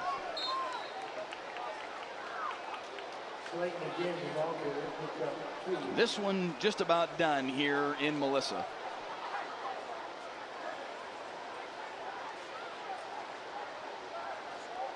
I tell you, this is a game. It definitely lived up to the hype. No, that first half was a complete battle from both of these squads. You illustrated it, narrated it perfectly when you talk about the end, right at the end of the first half and beginning of the second half, the way that Melissa just kind of separated themselves. It made it where, you know, the Eagles didn't have any room to come back. And it was just, for me, coming out of halftime and just continuing with the momentum that you started in the first half. A lot of times teams go into halftime and they kind of have a letdown and maybe take a little bit more rhythm to start the second half to get back in the swing of things. Not for the Cardinals. They came right out of the chute, ready to go. And I mean, it's been one of those, it's been a physical contest. You talk about how hot it is, but really a physical contest between these two squads. And obviously, number one, trying to just show Argyle that, look, you guys have been beating up on us for quite some time, but it stops now. And this was a statement game to me when you look at the way that Melissa pulled away and won this game. I will not be the least bit surprised if Argyle is still playing after Thanksgiving. I know they're going to lose their opener having given up 50 points. I think it's a combination of two things. One, Melissa's that good. And I think the improvement we're going to see, just because it's Todd Rogers, from this Argyle roster as they get these young kids that are in all these new spots, more experience throughout the season. This is going to be a much better football team 3 months from now than what we saw tonight. No, absolutely. Absolutely. I completely agree with you on that. Too well coached. They have a system in place. Coach that's coached for 21 years. 2 state titles under his belt. Yeah, this is absolutely a learning process for the Argyle Eagles, but they will definitely emerge from this and be better. Yeah. No need to cry about it, because they have a team coming to town or going there. Well, they're going to Lovejoy, and that's a tough place to play also. Melissa with 460 yards of total offense tonight, 286 of them on the ground. Nathan Adejokin, 31 carries, 231 yards and a touchdown. As the carry here goes to Preston Slayton, the senior. The fourth down, I beg your pardon, the 3rd and long carry. Flag comes in way late here. I think they're going to get an unsportsmanlike conduct.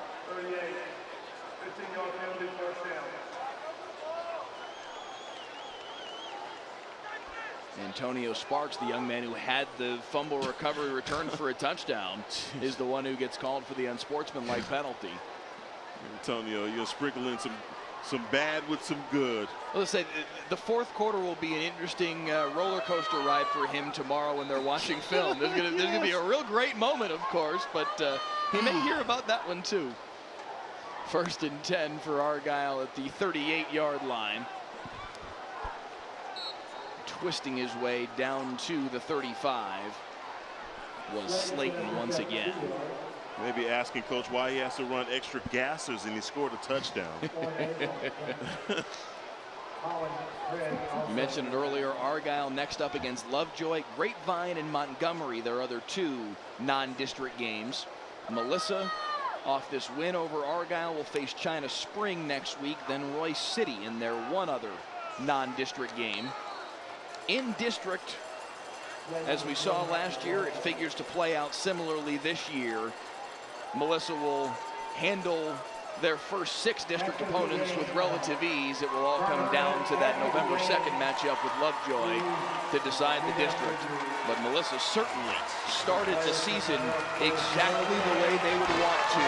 At brand new Kenny Deal Stadium, they win it by hanging 50 on the board on the number 3 team in the state to open the season 1-0 with a 36-point win over Argyle. Yeah, I want to call this a statement win, opening up your new stadium. And, man, I really want to give, you know, a lot of kudos to the elected officials that made this happen. This is a beautiful facility, and although everyone wants to put the, you know, talk about a $35 million football stadium, but when you drive into Melissa and you see what they have going on this campus, a $70 million educational facility right behind this stadium. Yes. There's just a lot of great things happening in Melissa. Look, Dallas-Fort Worth is expanding. It's really growing. And Melissa as much as anyone. No, absolutely. And 20 years ago, Melissa was a ghost town. Okay, let's just be real about this. A lot of people weren't living here, and now, you know, a lot of people moving into this area. The school districts are expanding. This school is just a beautiful facility and community. I promise you, a ton of really good games will be played here for decades to come. And they have a, as you called it, the crown jewel. This is one of the stadiums that I think people will seek out to come and play in. This is a beautiful facility and a good job by, like I said, the elected officials and everyone that voted to make sure that this happens in Melissa. This is awesome and beautiful, and love the community affair that this was. So much of the community came out, and man, it's standing room only on this side. Just a great job by everyone involved. Well, and you mentioned it earlier that, you know, this building went viral. A couple of weeks ago, a video and a couple pictures got shared around, and all of a sudden the country was talking about this new $35 million football stadium. And I think a lot of people that don't live in Texas hear $35 million for a football stadium. What in the world are we doing? First of all, that's about half the price of some of the stadiums that exist around this state. It's just kind of what we do down here in Texas. But the much more important follow-up point is what you said a couple moments ago. They're spending $76 million about 1,000 yards away from here, expanding the high school because of how much this area has grown over the course of the last decade or so. When they won a state championship, the one time they ever had, 11 years ago, 2012, they won the 2A Division I state championship. Yeah. A decade later, they're a 5A Division II program that's going to be 6A in about 4 or 5 years. Yes. They have grown immensely, and they're spending a whole lot of money on their kids, not just here at the football stadium, but 1,000 yards away on the academic side as well. So just for anybody who might be going, that's absurd, that's ridiculous, what are you doing? It's not the only place that they're spending money. Just so everyone knows that. Right. And clearly their football team has shown tonight that they might be worth it. And, you know, look, we talked enough about this stadium, but also this is a pretty good football team. They are building here in Melissa, and one to be reckoned with. You said it's been about 10, 11 years before? 11 years since they won their one state championship in 2012. As a 2A state title? Yes, sir. I don't know. I'm looking at this Melissa team, and I'm telling you, they are going to be a force to be reckoned with. And man, these guys may be hanging some medals around their necks here in November, but all roads lead through South Oak Cliff, sir. They do. Yeah. They do. And listen, South Oak Cliff is the champ until proven otherwise. Absolutely. I'll be curious to see them next week. I'm excited to see them next week against Lancaster and against another 5A team. Because their other 3 games, they're playing defending 6A Division I state champion Duncanville. If Duncanville loses a game this year, it will only be to either DeSoto or North Shore. I will say that right. Those are the only 2 teams in the state that I think even have a prayer of beating Duncanville. Absolutely. And they also have to play DeSoto, South Oak Cliff does. Next week against Lancaster is a little bit more, even though Lancaster's a half a level up, 5A D1. Yeah. They are still high. They are a higher level. Number 4. Yes, and number 4 in the state in 5A D1. So they're still punching up a half a weight class. But it's a little bit more of an apples to apples comparison of the kind of talent they're going to see as deservedly Peanut breaks them down after a 3-touchdown night. That is awesome. Would somebody please buy this man a chocolate milk for me? Please post it on my social, Heckma_Harrison. I want to make sure that I see that somebody at Melissa buys Peanut a chocolate milk for me, please. This young man deserves it. He played his heart out. Man, it was just great to watch him. So just to finish our point about South Oak Cliff, because we will see them next week. Yes, we will. And as you said, they are the champ until proven otherwise. Absolutely. Melissa just put a clinic on film. South Oak Cliff was unbelievably loaded these last 2 years. They have one starter back on the defensive side of the ball. They had two. The better of the two transferred to Forney over the summer. They got one kid back on that side of the ball. Jason Todd is a fantastic coach. If we have to start calling him 3-time, the man's a damn magician. Because I don't know how he's going to. They've got a challenge in front of them if they want to go win another state championship. Because I guarantee you, they're going to have to go through these guys in the regional final again. No, I agree. I'm making a lot of proclamations after week 1, but that was really, really impressive. No, I like it. I like it. And the thing about you, Mike, is I know you're going to stand on it, and you're going to, you're going to back it up. I just feel that when you win 2 state titles back to back the way that they have, and even with the players that they lost, there's going to be some regression, and I think you're going to see that early in the season with some of the games that they played. But South Oak Cliff figures it out. They figured it out in the playoffs, and it's been running into the Alitos of the world early for them that I think have just programmed them into this mentality that it's not you, it's us. And I think that just never say die attitude is what I cannot bet against. And so, although this was great, I absolutely love what I just saw. 2-time is in the building. We'll see him next week. They could go 0-4 in non-district. I'm not going to blink at that, because then they're going to go 6-0 in district, and I'm not really going to blink at that either, because nobody in their district is in the same universe as them. We're not going to really know anything about South Oak Cliff until like the 3rd week of the playoffs. Absolutely. We're not going to really learn anything about that team until deep into November. Well, one thing I do know, if South Oak Cliff has any chance of winning a state title and they come up against these Melissa Cardinals, if number 3, Nathan Adejokun, is on that field, they're going to have to relegate all 11 Golden Bears to try and stop this young man. He is absolutely phenomenal. And he makes life for Trevor Ham so much easier. And oh, by the way, there's a guy named Carson Maynard. We got a chance to talk about him a little bit. But he's a big body, has great catch radius, and he's a speedster also. So, look, defensively, offensively, they've got their work cut out for him. Nigel Smith would be, this guy at 6'5", 260 pounds, you saw the way that this Eagles offensive line, they just had to gang up on this guy to slow him down. But when you gang up on him to slow him down, he's got some guys with him. Gunnar Wilson, Michael Fenton. Everybody on this defensive side of the ball for Melissa. Now this is a scary front, but a scary looking team.